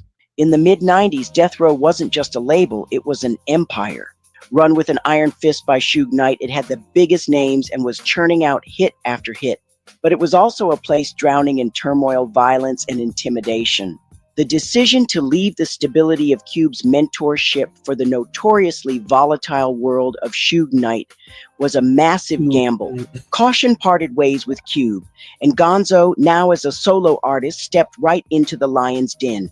He was now under the management of Suge Knight's wife, Sharita Knight, a connection that put him directly in the orbit of Death Row's newest and most explosive superstar. When Gonzoe landed at Death Row, Tupac Shakur was the center of the universe. Yeah, it's a sad day, especially in California. Yeah, I remember that day. Yeah, and everyone thought he was going to make it. Really, in the beginning, it was like, "Oh, Tupac got shot again." Right. Okay, he got shot 9 times. Right. He made a song about it. Right. He's going to make another song about this. Right. And he's going to talk more shit. Right. But then, as the days are progressing, you keep hearing the news is not good. You know, he lost his lung. He's in a coma. He's this, he's that. And then you finally heard the news that he was taken off life support. Almost reminds me of the DMX story in a way. Like a whole week passed and everyone's sort of sitting there hoping for the best, but it's not happening. Yeah. Yeah, man, sad. Sad. Yeah. And I've interviewed a lot of people around, the murder of Tupac. Everyone from Keefe D. I don't know if you saw that interview. I did. Who was in the car when it happened. Well, I'm just going to read this passage. The shit was on. Tupac made an erratic move and began to reach down beneath his seat. It was the first and only time in my life that I could relate to the police command. Keep your hands where I could see them. Instead, Pac pulled out a strap, and that's when the fireworks started. One of my guys from the backseat grabbed the Glock and started busting back. The first shot skinned Suge in the head, and I thought that motherfucker was dead. I had heard some stories, supposedly that Suge used Tupac as a shield when the bullets started flying, but that's some bullshit. Suge was already wounded, and he was the one that got touched. As the rounds continued flying, I ducked down so I wouldn't get hit. Basically, yeah. To Edie, that was the car right behind him, to Chris Carroll, the first responder. So, did you guys hear what just Vlad said? Idi Amin was in the car right behind them. Is that what I think he just said? Yeah. So, if Idi Amin was there, why didn't he come forth like Gaddafi did? Mm-hmm. Well, to kind of tell you why. He's still alive. He's one of the last outlaws. And Gaddafi was basically taken out less than 2 months after Tupac, because Gaddafi was willing to talk. Gaddafi was about to tell the police who the shooter was, so they took him out. But Idi Amin, you still alive today because, in my opinion, that you are part of the plan. Now, I'm not going to agree with what Vlad and what Gonzoe was about to say right now. Actually, what Gonzoe was about to say shocked me when he agreed with Vlad, because we all know it's deeper than the surface of what they tried to show us, that Tupac Shakur's death was related to the fight inside the casino. No, we all know that it was deeper than that. Yep. So let's get back to it. Yeah. Crazy work, guys. To everyone else. And essentially, the story is the story. I mean, people like to say that it was a government conspiracy. People like to say that Suge set him up. I said everything. All that shit ran through my mind, and I believed it all at one time. Yeah. Like, no, the government had to do this. No, fuck that. Suge did it. I know it. Everything was possible at one time, but it's exactly what you said. Yeah, in 2021, I mean, really, if you watch the Keefe D interview, what he says is consistent with every other interview that I've done. People that don't know him, don't like him, you know what I'm saying, are still telling the exact same story from other sides. Right. Essentially, someone in that car killed Tupac because of the fight at the MGM. No, not true. Now, who actually pulled the trigger? Was it Orlando? Was it someone else? We'll probably never know that. And at this point, I don't even really think it fucking matters, man. It doesn't. I don't even really think that shit even matters. It matters that happened in history, and we gotta be, know that we're living this shit. But 40 years from now, that event is something that it changed the course of history. Definitely. Not only did it change the course of history, it changed the course of hip hop. period. And it's always gonna matter to me. It does matter. It does matter who gave the orders. It does matter. And I don't believe it was, there's nothing in my mind about that not made sense. Like, for instance, what was his name? I forgot his name. You know, the kid that they got in a fight with. This gang banger. For some reason, I'm drawing a blank, but you guys know what I'm talking about. Standing alone. Yeah, Orlando Anderson. Alone. He a gang banger. You alone in the casino or off to in the corner, and your boys is way on the other side in the cafeteria. Gang bangers don't hang by themselves. And then somebody come whisper in Pac ear, hey, yo, that dude, you know, that dude that snatched the death row necklace, he over there by himself. First of all, gangbangers don't hang alone. And you're in a public place. And what the hell are you doing at the fight? And how did you afford it? Yeah. You afford it. You from LA and you way in Nevada at the night at the Mike Tyson fight. All of it was set. So I disagree with you, Gonzo, on that. And Vlad, you a colonizer. I don't even talk. Don't strike my channel now. Fair use, but we don't like you over here. Can I ask a question? Sure. I know because I got my channel over there, and I am one that goes in. Because I don't know if I'm missing something, but why are you not able to say how you feel about things when we listen to his channel? Because I did listen to him because I heard a racist, vile tongue. Well, and I listened to him for a couple minutes. I wanted to know why would he be allowed to say his opinions, ask his questions, and look for an answer? But you're over here on your channel, you have to be like tedious at how you answer. I'm like confused at that. That sounds like an unfair rule to me. Well, it is unfair because I come off on my channel, I don't use certain profane languages, but I kick their ass on my channel. Why? Because I got the right. Well, basically, I'm watching his content. He's watching ours too, and guess what? He's putting people on there that's also streaming from their channel, watching their content. So I don't understand that one, and I only say it because I know I sit on the panel when I come and welcome myself to your stages. I feel like I should be able to say what I need to say, as long as I'm saying it within respect. Yeah, I agree with you. I agree with you 100%. But these YouTube streets are nefarious, and it's not fair. It's not fair. Maybe that's where YouTube street should be changing over because it's not fair for one, but then the others can do it. Yep. I agree. Yep. Well, y'all got to come over to my channel because I kick their ass. And when I say kick their ass, I body slam their ass in figure fours, trigger fours, I elbow gut, I gut punch their ass, I put my heel on their ass, and I tell them don't let leather rise on your ass either. So I pardon my manners and my mannerisms. I'm only letting y'all know, and this is only Kool-Aid, and I mean it. But I would get your ass goddamn bad. They riding on Oprah's billions. Yeah. Right?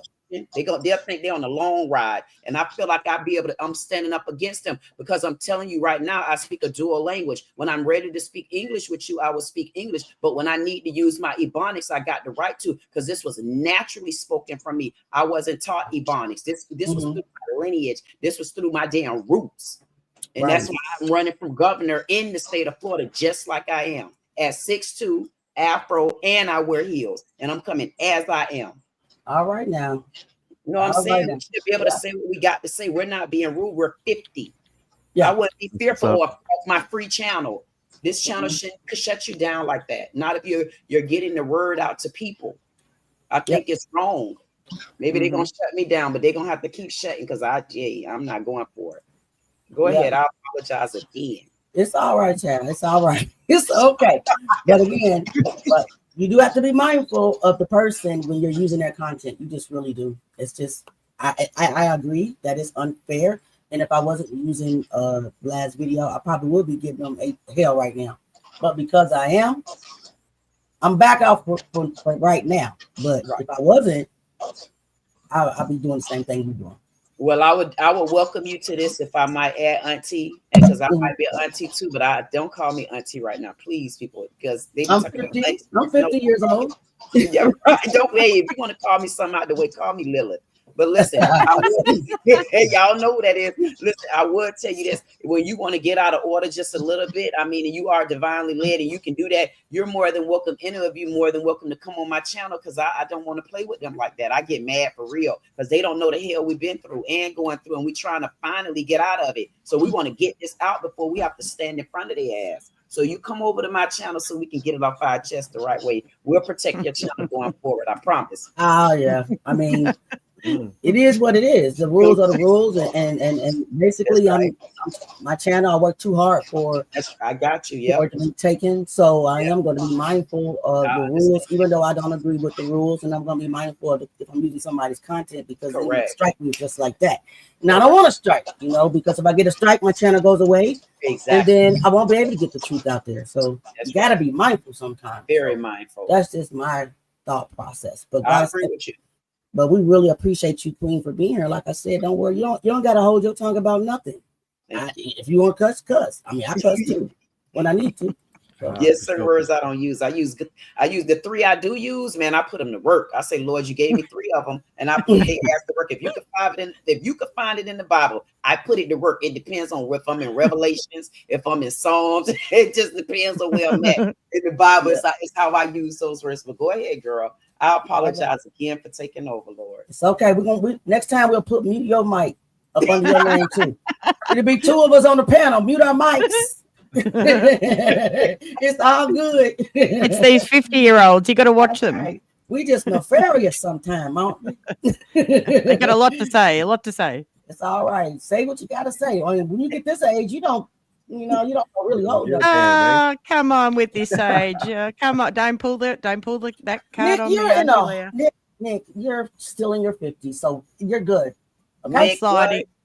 I'm sliding. I'm nearly 55. Come on now. Nick, you're going to be 55 in January? Sure am. Yep. Oh, Nick, we definitely need to talk. 55 on the board for me.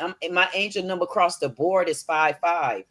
And I'm on the 5th, so it's my time. And you in the 25th year.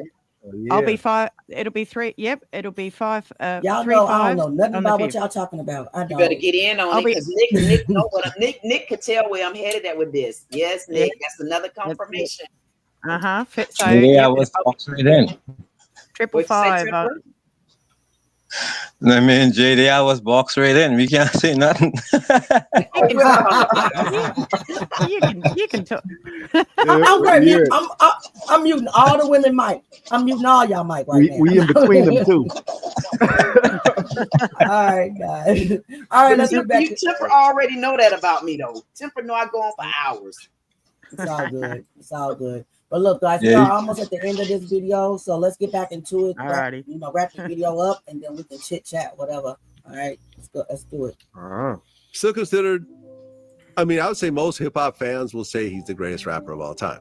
Now, there's going to be a debate, but I think if you look at most hip hop fans of a certain age, Tupac, you'll probably hear Tupac, especially internationally. If you look at the whole world, right. I think he made the biggest impact as a rapper. Now, Vlad, you know that there's cats that may come with a doper bar here or there, but when you ask cats like who do they resonate more with, who do whose music moves you the most, they gotta say Pac. Right now, it's just dope songs. Jay-Z is a hell of a lyricist, but I mean, and he's a hell of a businessman, and anybody else who would come up in the conversation. But I mean, I feel like if you ask Jay-Z who is his favorite rapper, of course he might say Big because that's his dude, but in his heart, he knows it's Tupac. Right. Was there any story, from the times you guys hung out, went on tour, in the studio, whatever, that really stands out in terms of a Tupac story? Mother's Day brunch. Mother's Day, we wasn't on tour, but it was a Mother's Day that Pac invited my whole family to, I think it was a hotel in Beverly Hills. I know it was in Beverly Hills, but long story short, he just laid it all out for my aunties. My grandmother was still alive, so it meant a lot. And that day has been played over and over and over and over and over. I didn't really know that was going to be a part of history. I just knew, like, damn, this dude is doing some shit that's thoughtful. No weed involved, no drinking involved. Like, let's go take our moms to brunch. What the fuck? And he paid for it all, him and Suge. So that's what stood out to me the most. Yeah, I mean, Pac, he has two sides. Obviously, he had the misogynistic side, but I think he loved women more than almost anybody. You know what I mean? Yeah. Down to his I would mom, his sister, the women in his life. I would agree. I ain't never heard Pac disrespect a woman in her face. Yeah. Call her no bitch or belittle no woman. Like, I can't think back in one time that he wasn't overly generous or a gentleman. Well, in fact, I'd heard a story. I don't remember who it was, but early on, when Pac was... Of course, we can't watch the whole video here, so if you want to watch it, please go watch it over there on Blabs. Fresh out of prison after Suge Knight posted his bail, Pac was recording his masterpiece, All Eyes on Me, and his energy was magnetic. Managed by Sharita Knight, Gonzoe was brought into the fold almost immediately. He met Tupac through Corrupt at a studio session, and the two hit it off instantly, forming a powerful bond. This wasn't just a casual thing.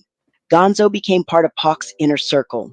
They toured together, with Caution opening on a tour that was supposed to feature Dr. Dre and Snoop before legal troubles put Pac in the headlining spot instead. They recorded several tracks together like Die and This Life I Lead. Tupac saw a kindred spirit in Gonzoe and decided to bring him into his militant ride or die collective, The Outlaws. He personally gave Gonzoe a new name, Young Ritzy Outlaw, a sign of his new status. On the intro to his own 1998 debut, If I Live and Nothing Happens, fellow outlaw EDI Mean formally introduced Gonzoe as the newest member of the group. For a moment, Gonzoe was at the absolute epicenter of hip-hop. He had the respect of a living legend, a spot in the most talked about crew in the world, and a future that looked limitless. On September 7th, 1996, the hip-hop world stopped turning. Tupac Shakur was shot in Las Vegas and died 6 days later. In the aftermath, the death row empire, which was already built on shaky ground, started to crumble. Suge Knight was soon heading to prison, and the artists who defined the label began to scatter. For Gonzoe, the dream was over. He left Death Row, a label that had lost its leader and its direction. His relationship with the remaining outlaws also fell apart. Without Tupac holding everything together, internal conflicts boiled over. Gonzoe would later admit to a falling out with the group that led to a physical fight with Outlaws member Napoleon at a Yuck Mouth video shoot. Although they would all reconcile years later, the damage was done. Here you come, white round the motherfucking mouth. His time as an official outlaw was incredibly brief, really only lasting a few months before disputes tore them apart. The group Caution had also officially broken up after Tupac's death, citing conflicts of interest. In the chaotic shuffle that followed, Gonzoe, once a chosen protege and a sworn-in outlaw, found himself on the outside looking in. He had become a forgotten soldier. But despite all the setbacks, Gonzoe never stopped working. He was a survivor. He released his solo debut album, If I Live and Nothing Happens, in 1998 on Mercury Records, but the label wasn't about to pay the crazy fees to clear the star-studded tracks he'd recorded with Tupac and the Dog Pound, so those legendary collaborations stayed locked in the vault. He proved his resilience by co-founding a new supergroup called The Regime with West Coast veteran Yuckmouth, Tech Nine, and others. He kept releasing solo albums and mixtapes, staying active in the underground scene and collaborating with tons of West Coast artists. He was still respected, still known for his talent, but that mainstream spotlight that seemed destined for him had moved on. He became a voice from a bygone era, hustling to keep his career alive in an industry that had completely changed. Later in his life, Gonzoe tried to channel his experiences into a new mission. He became a vocal advocate for ending street violence. Alongside comedian Bosco 100 and with backing from Snoop Dogg, he co-founded Gloves Up, Guns Down, a celebrity boxing organization. The whole point was to give people a way to settle beefs in the ring instead of on the streets, a powerful mission for someone who had seen so much violence in his own life. And impacts everybody that person loves, right? And so the gun problem is really a grief problem in our community. And many of these kids, because they've seen family members, loved ones go through gun violence, they're grieving. And if you don't know what to do with your grieving, you're going to do the best thing you know how to do.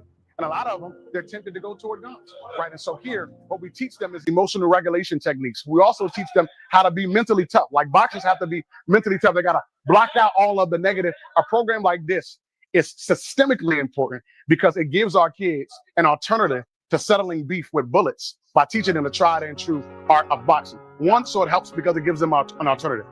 Number two, it helps because it gives them confidence.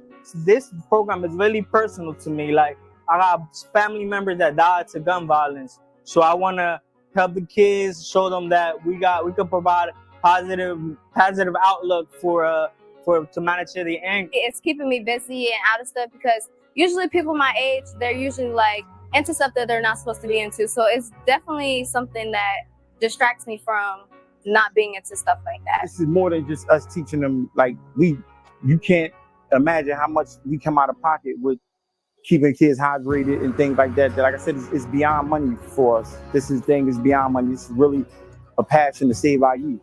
It just helped build that brotherhood. That's how we carry it here. Like the girls who come here, they are sisters, the guys and brothers, and we just, we carry like that. I think that's one of the main things that help as far as like with violence and giving kids and giving people, even some adults, giving us that sense of ownership to having something, to being a part of something, and like a family.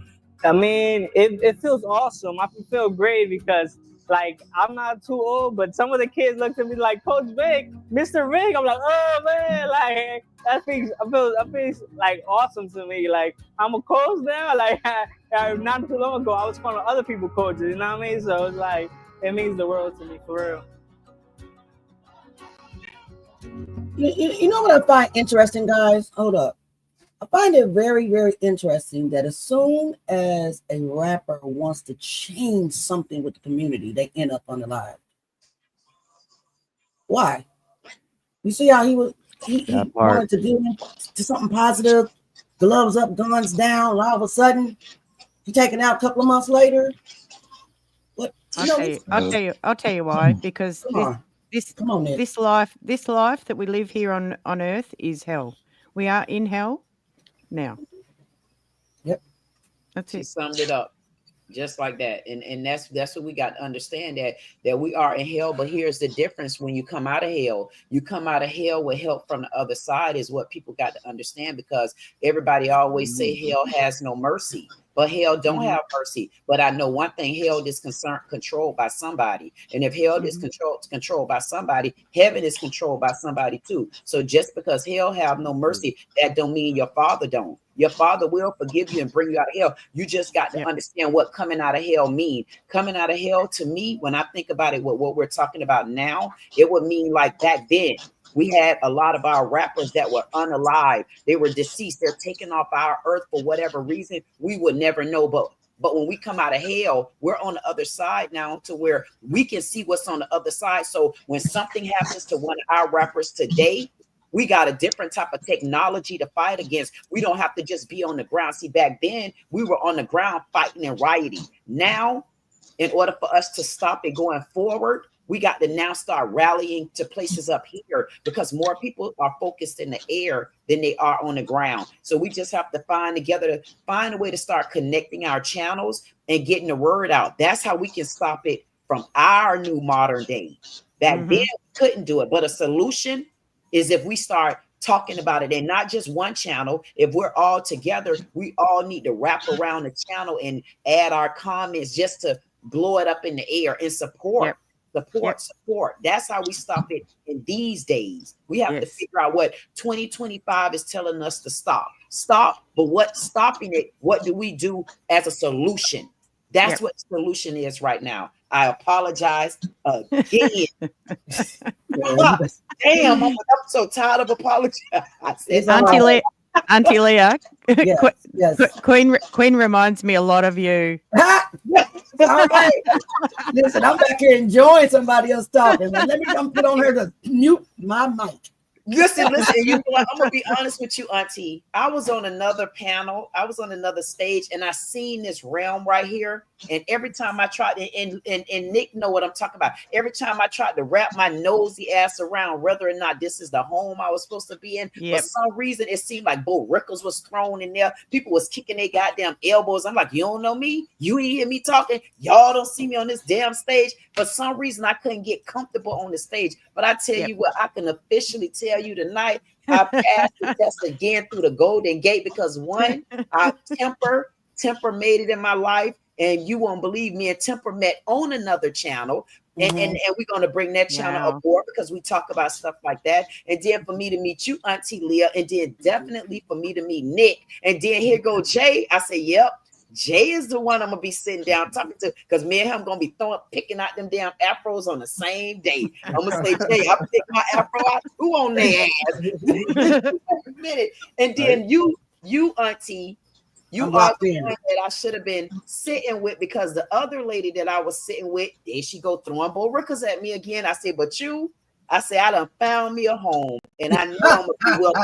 And I'm gonna tell y'all, even then, I'm tired of apologizing. Yeah, welcome.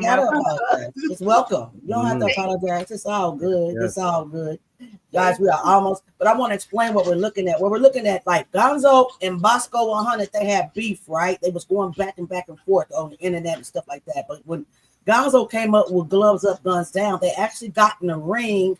And they settled their differences in the ring, which I think was dope. Dope idea. A couple of months later. Like men should. This is the real. This is the real thing. Yep. So this is what we're looking at now. Nobody really won. It was a draw fight, but it wasn't. I don't think that nobody was supposed to win. Just settle your frustrations. And hang on. And even some women should. I'll go some rounds with some women. Bring it on. Ain't nobody fighting you. Yes, man. Yes, they want to. They want to have a crack. I'm gonna pick up a log and slap the shit out you. That's what I'm gonna do. I'm not ready to fight you. Oh, you and me in the ring, Auntie Leah. Empire, what are you going to say about that? Huh? When A and B talking, I see my way out. Yeah, I know, right? And Temper's not getting ready to get in the middle of me and you talking. Always in the middle. Get into the ladies' fight. No, Temper's so wise. He like, I see my two aunties talking. I ain't saying nothing.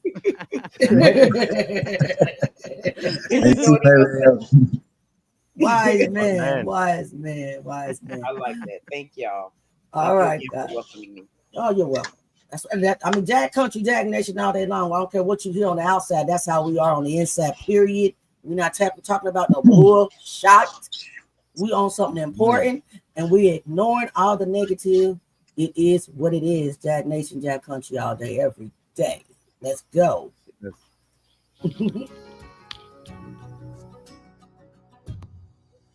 Okay, getting off the short hooks. Okay, Bosco been in the gym training. He got it. Okay. I see. Oh, look at him. They both anxious right now. It's all about, taking your time and setting up. Who's commentating? It's a big celebrity Snoop fight Dogg. Snoop. Listen, they have great form actually. I see that. They're using a jab. I want to trying to work the body. They'll come upstairs. I love it. I love it. Saw a little knee action, but they're working it out. Referee just let them. We saved the MMA for later. The referee. He's staying far away. Gonzoe's got a short reach. Short reach. That body shot is a cold thing. I like it. Okay. But he wasn't scared at all. Might be a little slower, but he's No, doesn't mean anything. You can punch hard. Making it count when you connect. Okay, good shot. Good straight jab. Listen, that boxing time is way longer than a street fight. Well, Bosco's standing tall right now. He's standing in the corner, standing and deliver. That's called stand and deliver. Bring it up. You gotta break him up. I'll be like, time out. I have to put my inhaler. Okay. Come on, Gonzoe, bring those body blows. Let's go. They're walking to the lake soon. They both found their way with the jabs. Hand backing up. When they get to the 10-second mark, like they're doing real boxing. Now's the time to lay it on the body. That's what he's doing. Now he's on the rope. That's the end of round one. Okay. Where the bell at? This is that Ding. It rhymes with bell. It was a yell. It was a yell, not Hey, a bell. good to see you, Margie, Now I Devon. thought I gotta see how. Welcome to all the family. Well, like I said earlier, the charity Gloves Up, Guns Love Down is a that great video. charity where you got, brothers who have issues. Lord, there's my troubled child cat Each other, in the building. gang activities they chose to get in the ring and Hey, make salute it the cat. a charitable situation that they can do and spread around the globe. We can take it to cities near you, like the champ said. We want to bring it to Baltimore, we want to bring it to Oakland, we want to bring it all around the world so people can settle their issues in the ring and not have to have no real deal situation where you standing in court trying to fight for your life, but you're in the ring trying to fight to see another day. All right. Los Angeles.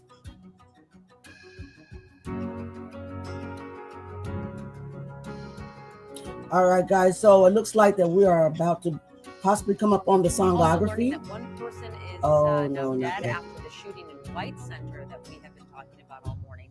This happened about 8 last night near the Shell station right near Roxwood Park. Detectives say the suspect fled in a car, but no description yet. The car, with of course, the victim made a cover view where he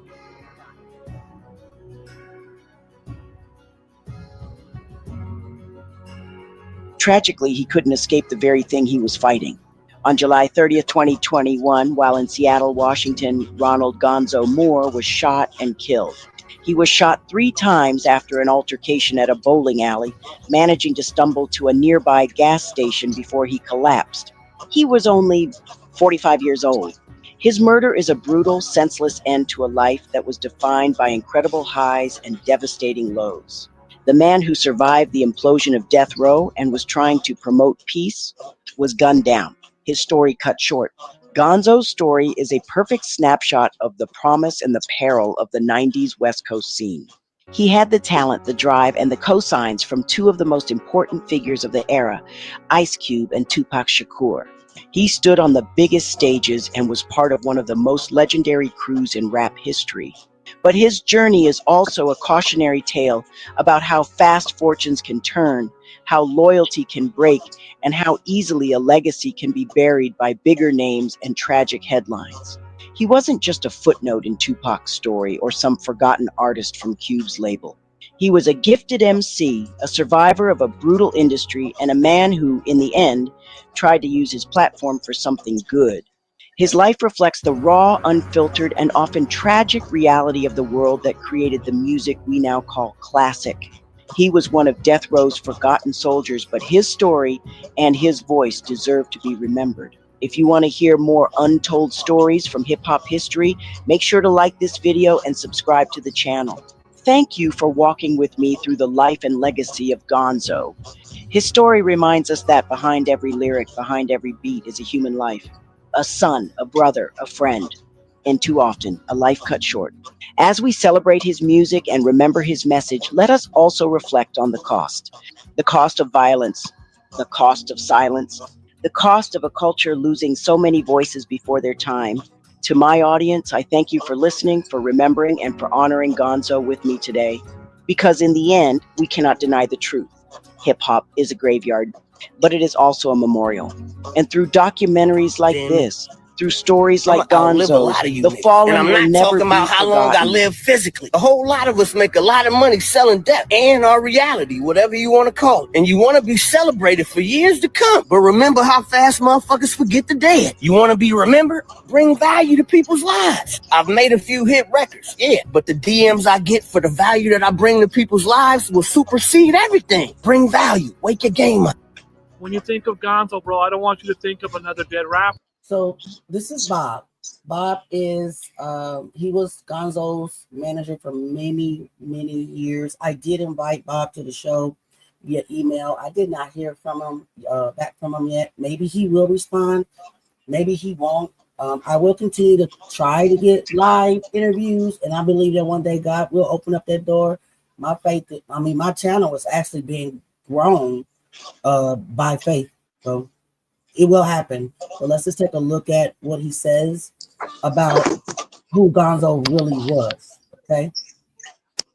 I want you to think of a phenomenal rapper, a very talented person, a really, really smart individual, a father, and a guy who really had gotten his life together and was doing big things. I don't want Gonzoe to be a footnote in history. Oh, he was Pac's friend. All of Pac's friends are getting killed. Well, Pac ran with a bunch of people who've gotten killed, but Pac also had a lot of friends who aren't killed. You know, Assassin's not dead. Mopreme Shakur is not dead. There's a whole lot of people. EDI is not dead. There's a whole lot of people that ran with Tupac that are not dead. In this game, especially in the gangster rap genre, people die. And unfortunately, in the inner cities, people die. And unfortunately, black men in America die due to violence. I'm praying that all of his fans and his family and everybody can get through this together. Please remember Gonzoe as the good person he was. He was a really good person. He really was.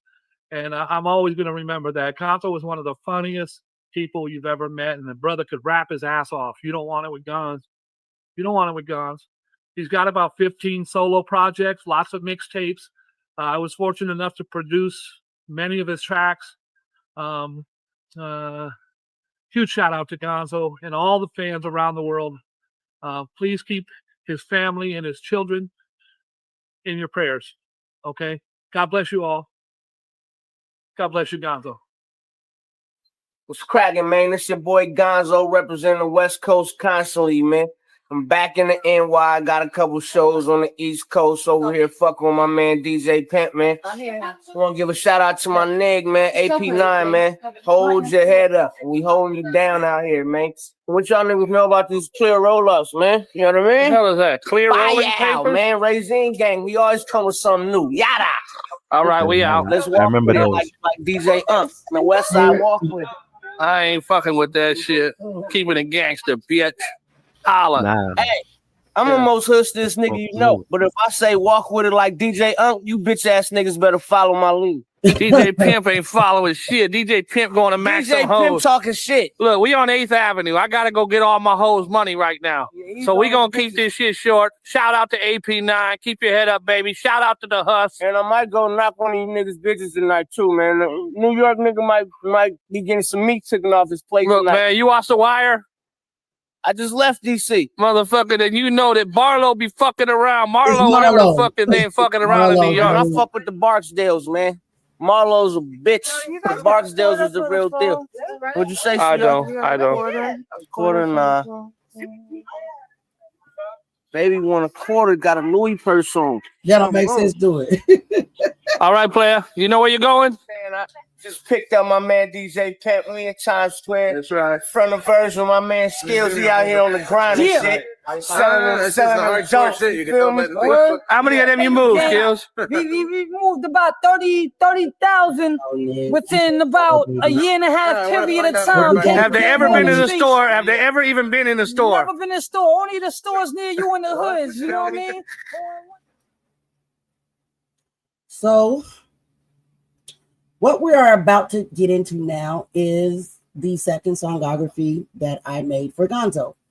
If you guys do not know what a songography is, to all my new people that have joined my channel who are visiting us for the first time today, a songography is something that I made up. It is a mini biography in song form. Yes, I write the lyrics, but no, I do not produce the music. The music is AI. The words, yes. The music, no. Can I play the piano? Yes. Can I sing? Yes and no. I can sing, but I can't sing like Jaguar right. I can sing more like Jaguar. I'm wrong, okay? Because I cannot hold when it comes to her. You probably won't think I can sing, but I was a minister of music for like 20 years at the church I used to go to. So yes, I am musically inclined. So Auntie Leah, stop beating you. Don't do that. I ain't beat myself up. I'm explaining. I don't want people to think that I am actually creating the songs. I do create the words, and I am the one that created a songography, mini biography in song form. But I do not. These are beautiful expressions of how you feel about your subjects, and I want people to remember that. I know, Jack. That's Jack, what's I'm important. not beating myself up. No, but that's right. But Jack, I want you to know. I know, but I just want you to know that I'm not out here fronting like I'm a Jaguar, right, baby? I'm a fan. I'm fanned out. Oh, you mean like a lot of these weirdos that are running around calling themselves AI artists? Yes, yeah. That ain't what we do, Dad. You know that. Ain't none of us fake over here. Oh my goodness, God bless them. Well, I mean, hey, We love you, bro. be Real all you talk. can be in the YouTube army. Listen. If how long you stay in them woods. One thing about Jag Nation and Jag Country, that none of us is fake. None of us. We're not going to proclaim to be something that we're not. Period. Absolutely not. And Jag is definitely the truth, and I don't give a crap what nobody say. She's attacked the way she's attacked because she is the truth. Period. Point blank. No time to take partners of the style. Yeah, absolutely. And I want to ask you a question too, Jaguar. Nice meeting you as well. I want to ask you, how did it feel? How did it feel at some point in your life, knowing that you was by yourself, but you wasn't gonna stop talking? I've never been by myself.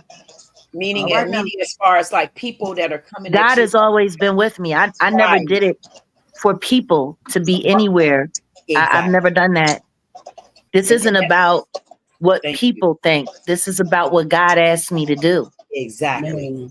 I'm glad you said that. The reason why I asked you that is because I know when I say things, I've stepped on a lot of panels, and people, when you got to tell them the truth and you're bold about telling them the truth, they are anal about it. So I asked that because I had to realize on the inside, I don't have people that I'm bringing with me. All I had to do was make 3 commitments from my heart. And as long as I keep my commitments here, I'm going to say what I said. I'm going to mean what I'm saying, and I'm not taking it back. And if I have to take it back, it's because you lied when you told me the story the first time. God damn it. Sorry. And I say sorry, I don't really mean it. Y'all know me going forward. When I say sorry, I don't mean it. When I say I apologize, I mean it. When y'all hear me say sorry, say she don't mean that. Because they do.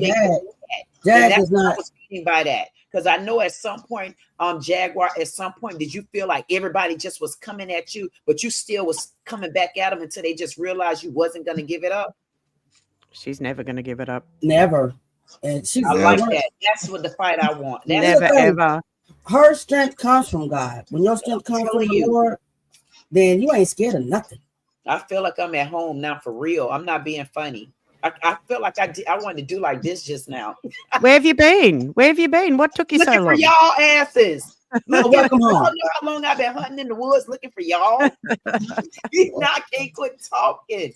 I've been hunting for y'all. You can't compromise truth tellers. Huh? I said there's no compromising with truth tellers. I'm telling Listen. None at all. So, with that being said, guys, we're going to wrap up the live, but right now I'm going to finish up the songography. Listen to the words, as I always said. I know Jag told me to stop beating myself up. I'm not beating myself. Yeah, and I told you too. I told you too. Did you tell me? I'm about to mute you. Mute. No, I'm just playing. Mute her and leave her to me. Mute her. I'm muting y'all asses. This is mute. Okay. So, with that being said, we're about to get into the songography. And that's what I always encourage you guys to do. Listen to the words, okay? The words, all right? I'm going to unmute y'all, I promise you. But we're about to wrap up the video, and then we can all talk, ask questions or whatever. But let's just finish this up, okay? Let's get it.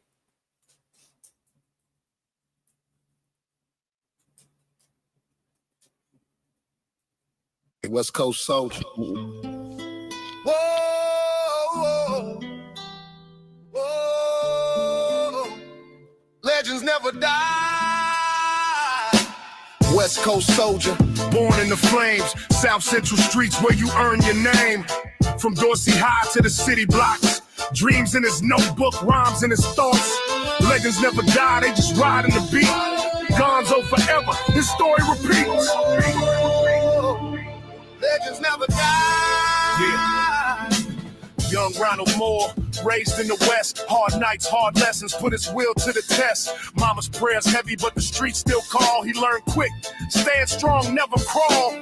At Dorsey High, pen sharp in his hand, writing visions of the struggle, blueprint to a plan.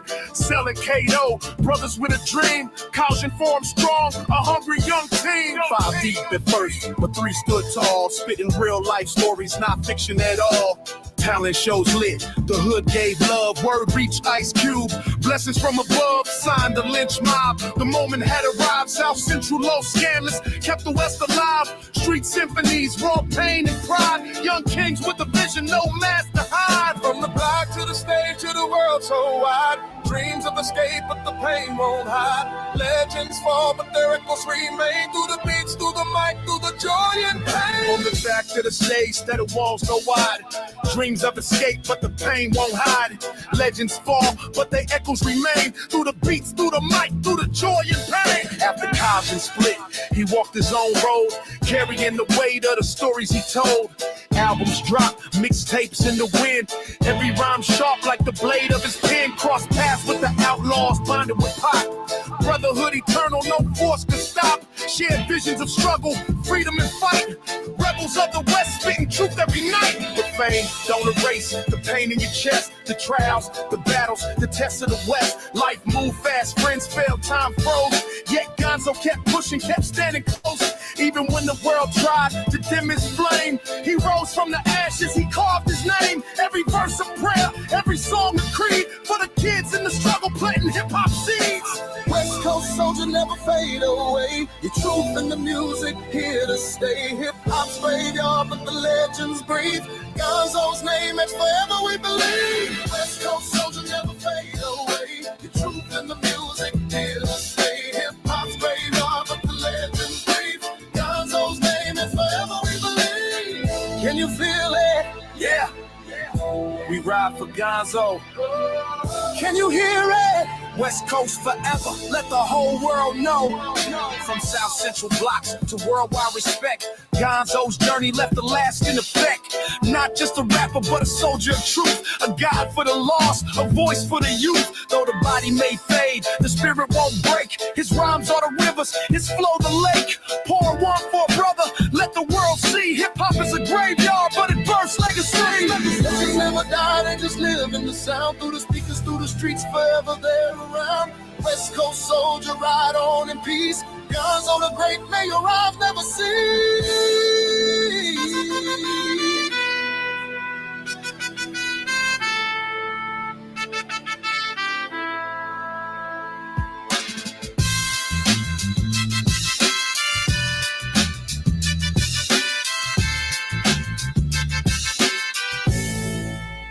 Thank y'all. Thank y'all.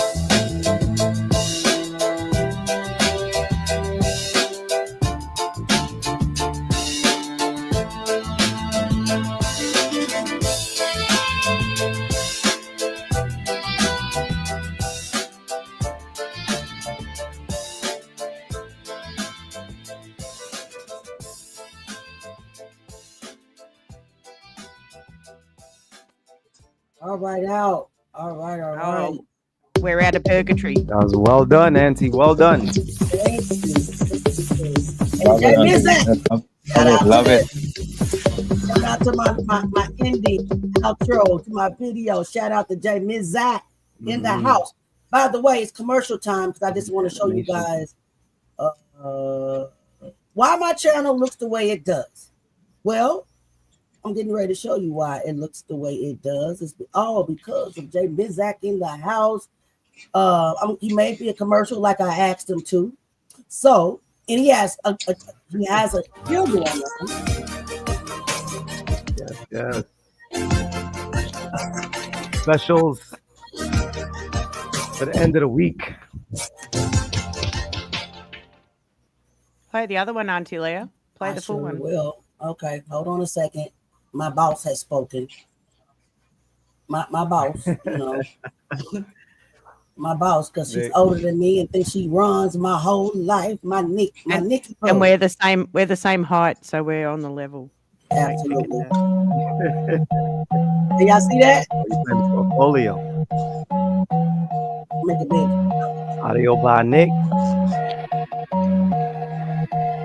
Jay Mizek on the beat, picture blizzard in the zone. Innovations come alive when he's sitting on the throne. Cool like a glacier, hip like retro kicks, sliding through dimensions. You can't really read it though. It's kind of small. Jay Mizek though, Mizek cooking up that visual flow. Feed him chicken, spicy flicking, watch him rock it, watch him go. Take trips through color flips, he paints the world in I like watching on a big screen. slick. Every click's a cinematic rodeo.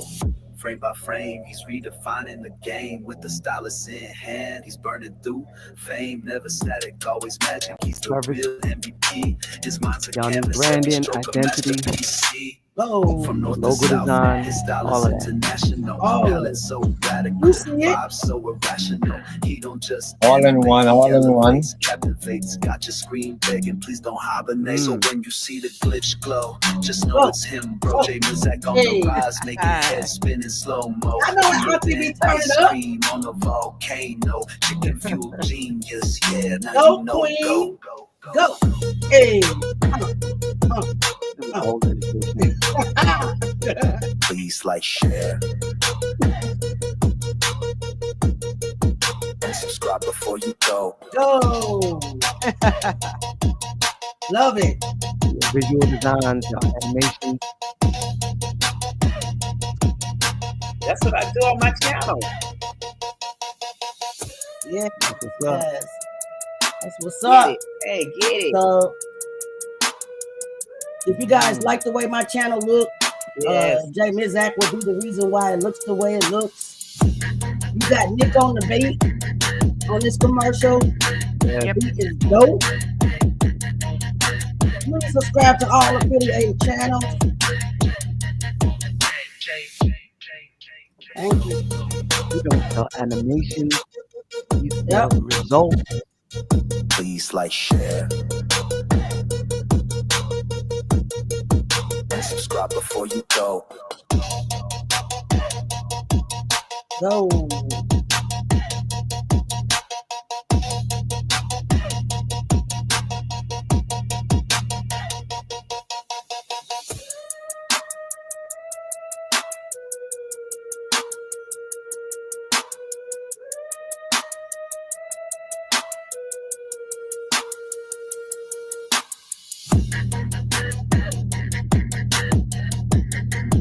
Oh, I do like a bit of bass. Yeah. Oh.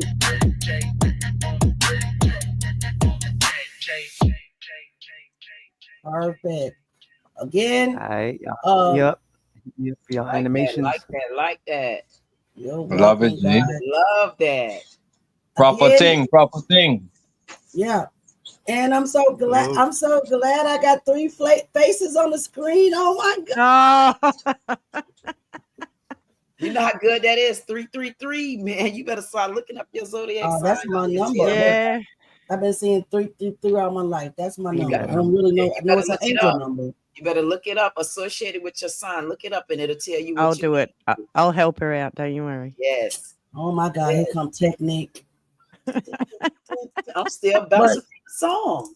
If Jag is still in the house, Jag, could you please come up and just give us some words of wisdom? You are, like I said, you are the backbone of this family. You are behind hip hop as a graveyard. Without your wisdom, we couldn't do this. We couldn't do this without you all set in the West. If you guys are still here, please come up and close us out. You know how your family backs you. You know how much we appreciate you. You know how much we think y'all dope. Well, I mean, honestly, we're just happy that all of you guys are growing the way that you're growing, that you're supporting each other the way that you're doing it, and that this community is becoming a real thing. You know, for years I've been, dealing with this construct, and don't get me wrong, it's nice to watch the troll farm die. It is. It really is. Watching them squirm, watching them share, viewers watching, because now it's becoming obvious that Yes. it. Just say when it. you look at the way people spend all of their time lying Yep. on this construct, because it's weird. they spend so much time trying to frame me as a liar, and then you just listen to them tell lie after lie after lie after lie after lie, You better tell hoping to get a reaction, hoping to get a response. It's nice to see all of you guys flourishing and growing in truth and honesty, watching your channels surpass their channels, watching you, and it just goes to show that the truth has just as much appeal when you're committed and dedicated to it as anything else. And for so long, lies have been championing, you know, but it's nice to know that the sector that we're creating, it's the alternate, you know, side of that. It's the opposite side. It's the other side of the moon. And, you know, I'm proud of everybody. That's really all I can say. Thanks, Jack. Praise God. We're proud of you. And we, you know, Jay Mizak, his yeah, work is wonderful. Nick is building her lane. Auntie Leah, you just hit 20K subs. Yes. You know, Yes. Temper's growing. And I hope that everybody is watching how supporting each other in honest content creating can be just as rewarding as anything else. You know, so many people have tethered onto me from a negative standpoint, looking to build their channels off of my name with negative engagement and negative, you know, so it's nice to see that failing and something real, you know, coming to fruition. And I'm glad you guys picked up, you know, this content idea that we created over a year ago. And, you know, we weren't exactly sure where we wanted to go with it. We knew it was something real, but to know that our community picked it up and turned it into something real and kept moving with it. It's, yeah, all we do is just sit back and say, hey, you know, salute. Wonderful, wonderful, wonderful job. And I hope you guys don't stop because this is so educational. Yeah. Yeah. And not only is the audience that watch, and salute to Replay Gang who comes through and makes it happen. Yeah. I see you guys learning a lot. Yes, we are. Absolutely. In all of this. And yeah, that was the whole point.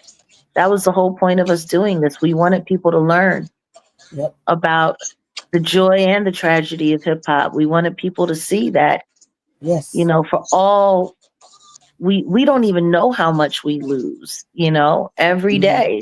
You know, we know the big names that come across the screen, but like you said, you would have never known anything about Gonzoe if you hadn't have gone down that path. And that was part of the reason why we wanted to even bring this to the construct as a viable content opportunity, because unfortunately we've lost so many. You're never going to run out of content with this. That's the sad part. That is the sad part. Yep. And we're celebrating their life. We're not celebrating, you know, how they went, but but that's the joy. Mm-hmm. You know, every last one of these artists, these unsung artists are not only getting eulogies, but they're getting awake and they're getting a repass and they're getting a lot of what they didn't get before. And now it's here, it's on this construct. And that's what this community has come together to do. And that's just what it is. That's beautiful. Yeah, never forgotten. And we can sleep at night, Jag. The other ones, don't know how they sleep, but I don't either. I don't think they do. I don't think they do either. And you know what? I'm waiting for sleep deprivation to kick all the way in. Mm-hmm.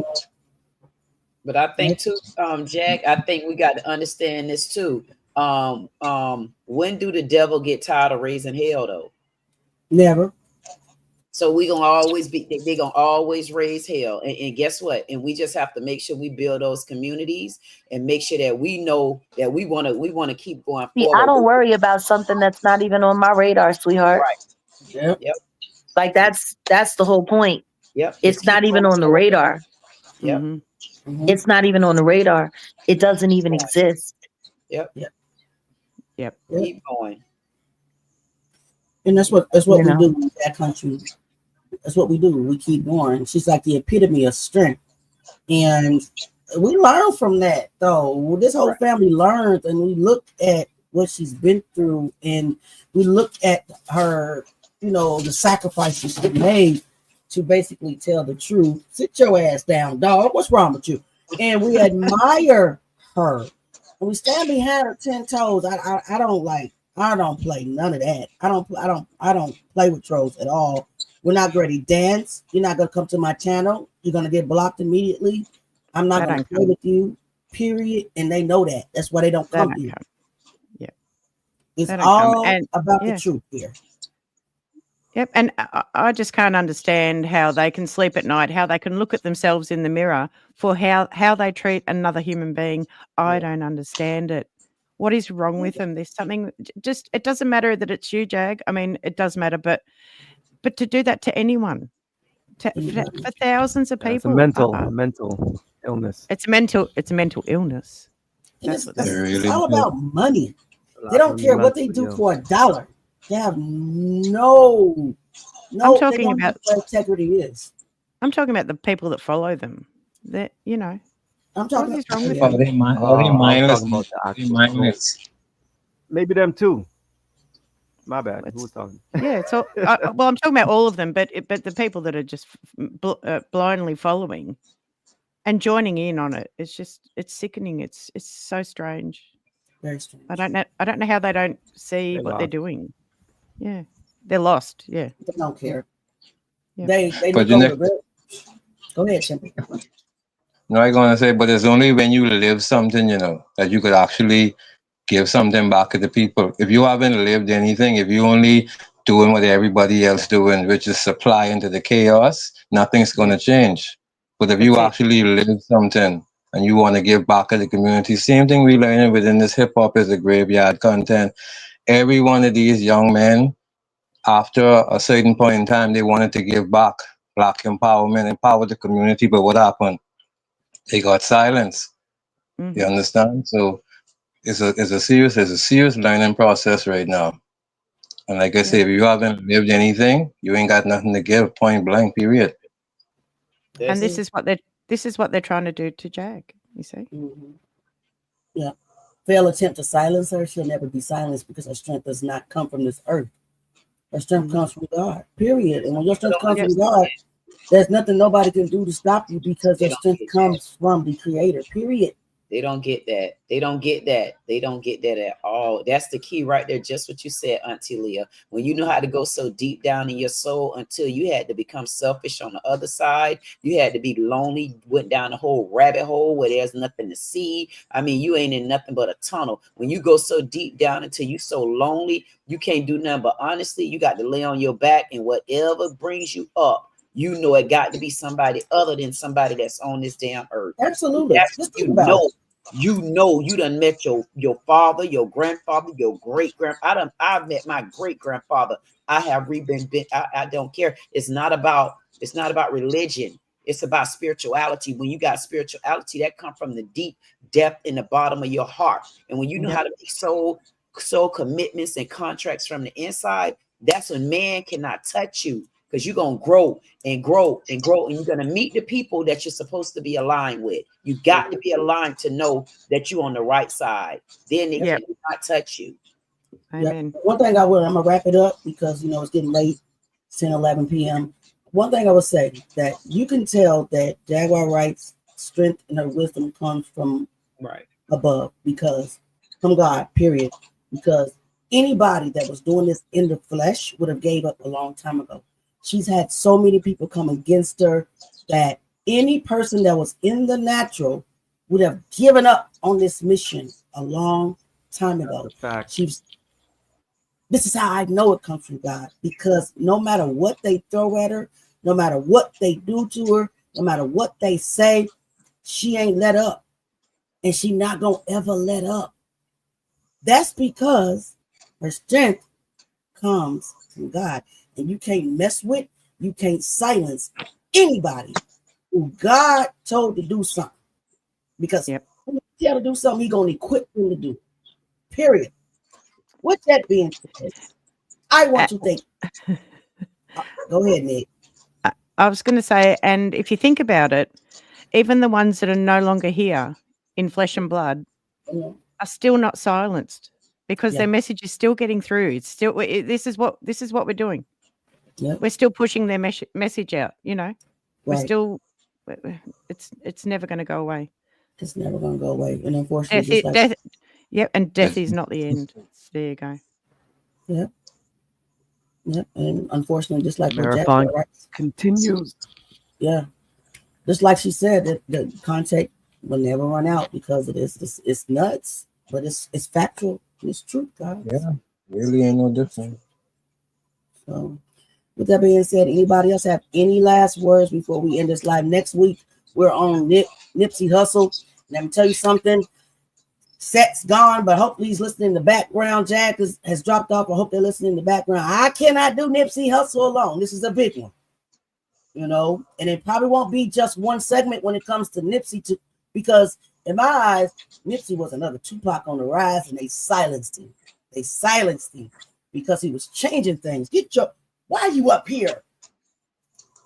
Y'all meet Delilah. She wants to be in the camera so bad. There you go. Oh my God. I always wanted to meet a black cat. Like, really? I got 2 black cats. Oh man, I feel like that's an honor to see that, because you know it's always said in our community, a black cat when they walk across your car is bad luck. It's not. I know, and I said I've changed it. I threw it out. I got 3 cats, and I have 1 tabby and 2 black. And I swear to God, the black ones are the respectful ones.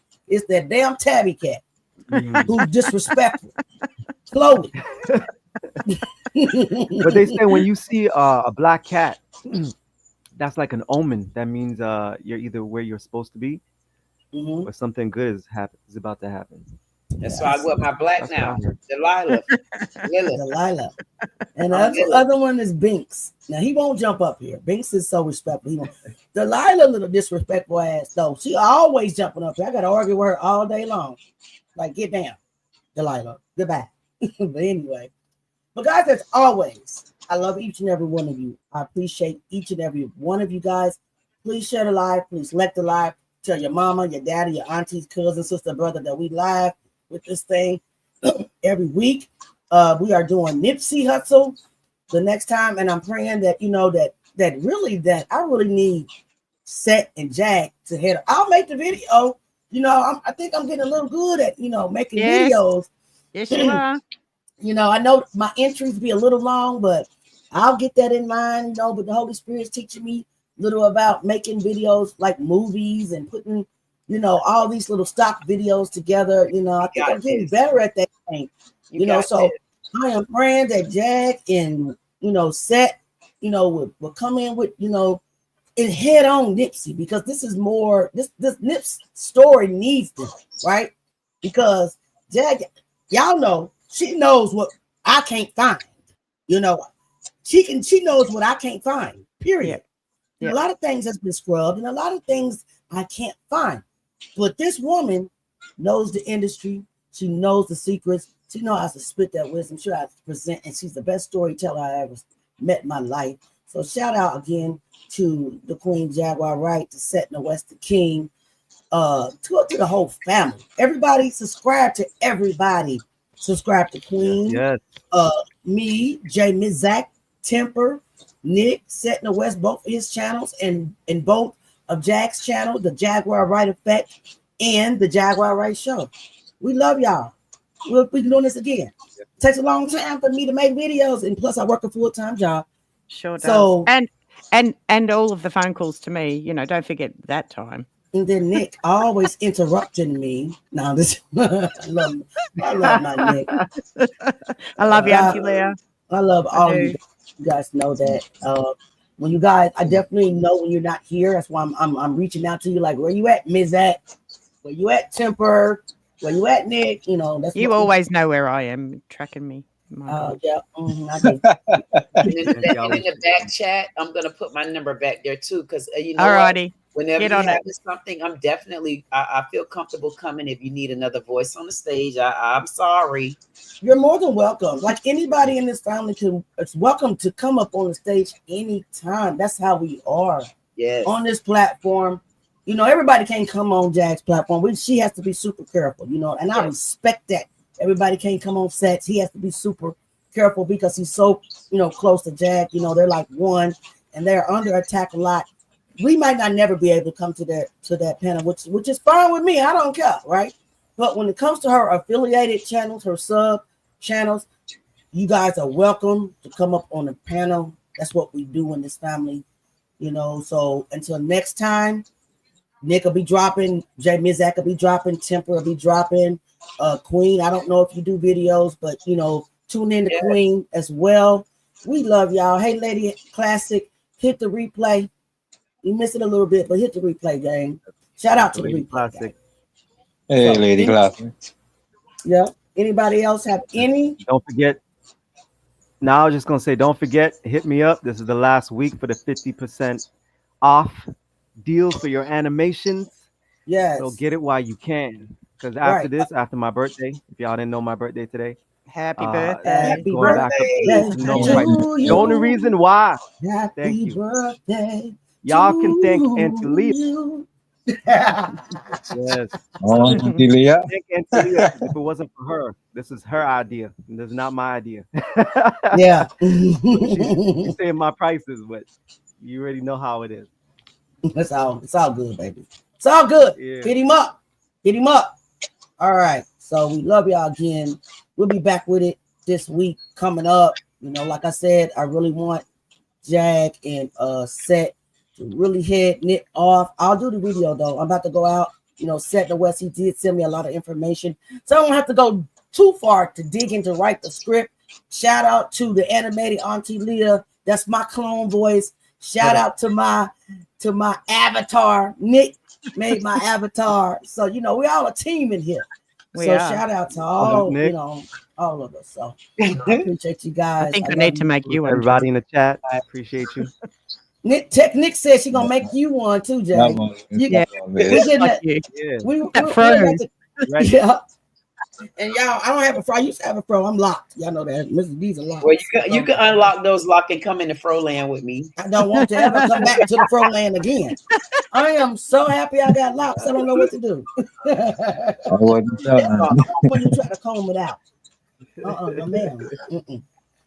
But anyway, guys, until we meet again, yes, I'm pretty sure we'll be on live with Jag or Seth or whoever's gonna go live, you know, during this week. But we're so far only live once a week. Hit that Again, bell. we love y'all. So your notifications. Yeah, make sure y'all let me know too. I'll make sure I like and subscribe also because I want to make sure whenever y'all on, make sure you invite me over. I'll be there. Well, we can just make sure the schedule. Mm-hmm. Yeah, just make sure that you pay attention to our pages and make sure your notifications, all notifications on, and you'll get Put your number in the back. Okay. You better all hurry. right, guys. She's gonna end it. Right, Kat. Wait, hold on. I'll give her a few minutes to put it down. Actually, What? He has to eat. What did he say? You know, Jay always got to eat. I'm convinced that that's all this man do. Snizak. I just Snizak. Snizak Hershey's. Oh, Cat. that white. Yep, that white chocolate. The white. Yeah, I like the white chocolate. So it's in the back, Nick. You know, I need a little break. Thank you. We see it. We see it. All right, guys. I love you guys. I'm about to get started on the Nick video. Okay. So we will see you guys soon. And you guys be blessed. Have a good night. We'll see you guys soon. Peace, everyone. Bottoms up. Remember, next time we do this, we're gonna have a X song where we're gonna talk about that money. Get that. Yeah. Jag Nation, Jag Country. Peace. Peace. Night, night. Please like, share, and subscribe. Thanks for coming. Please like, share, and subscribe. Come back again.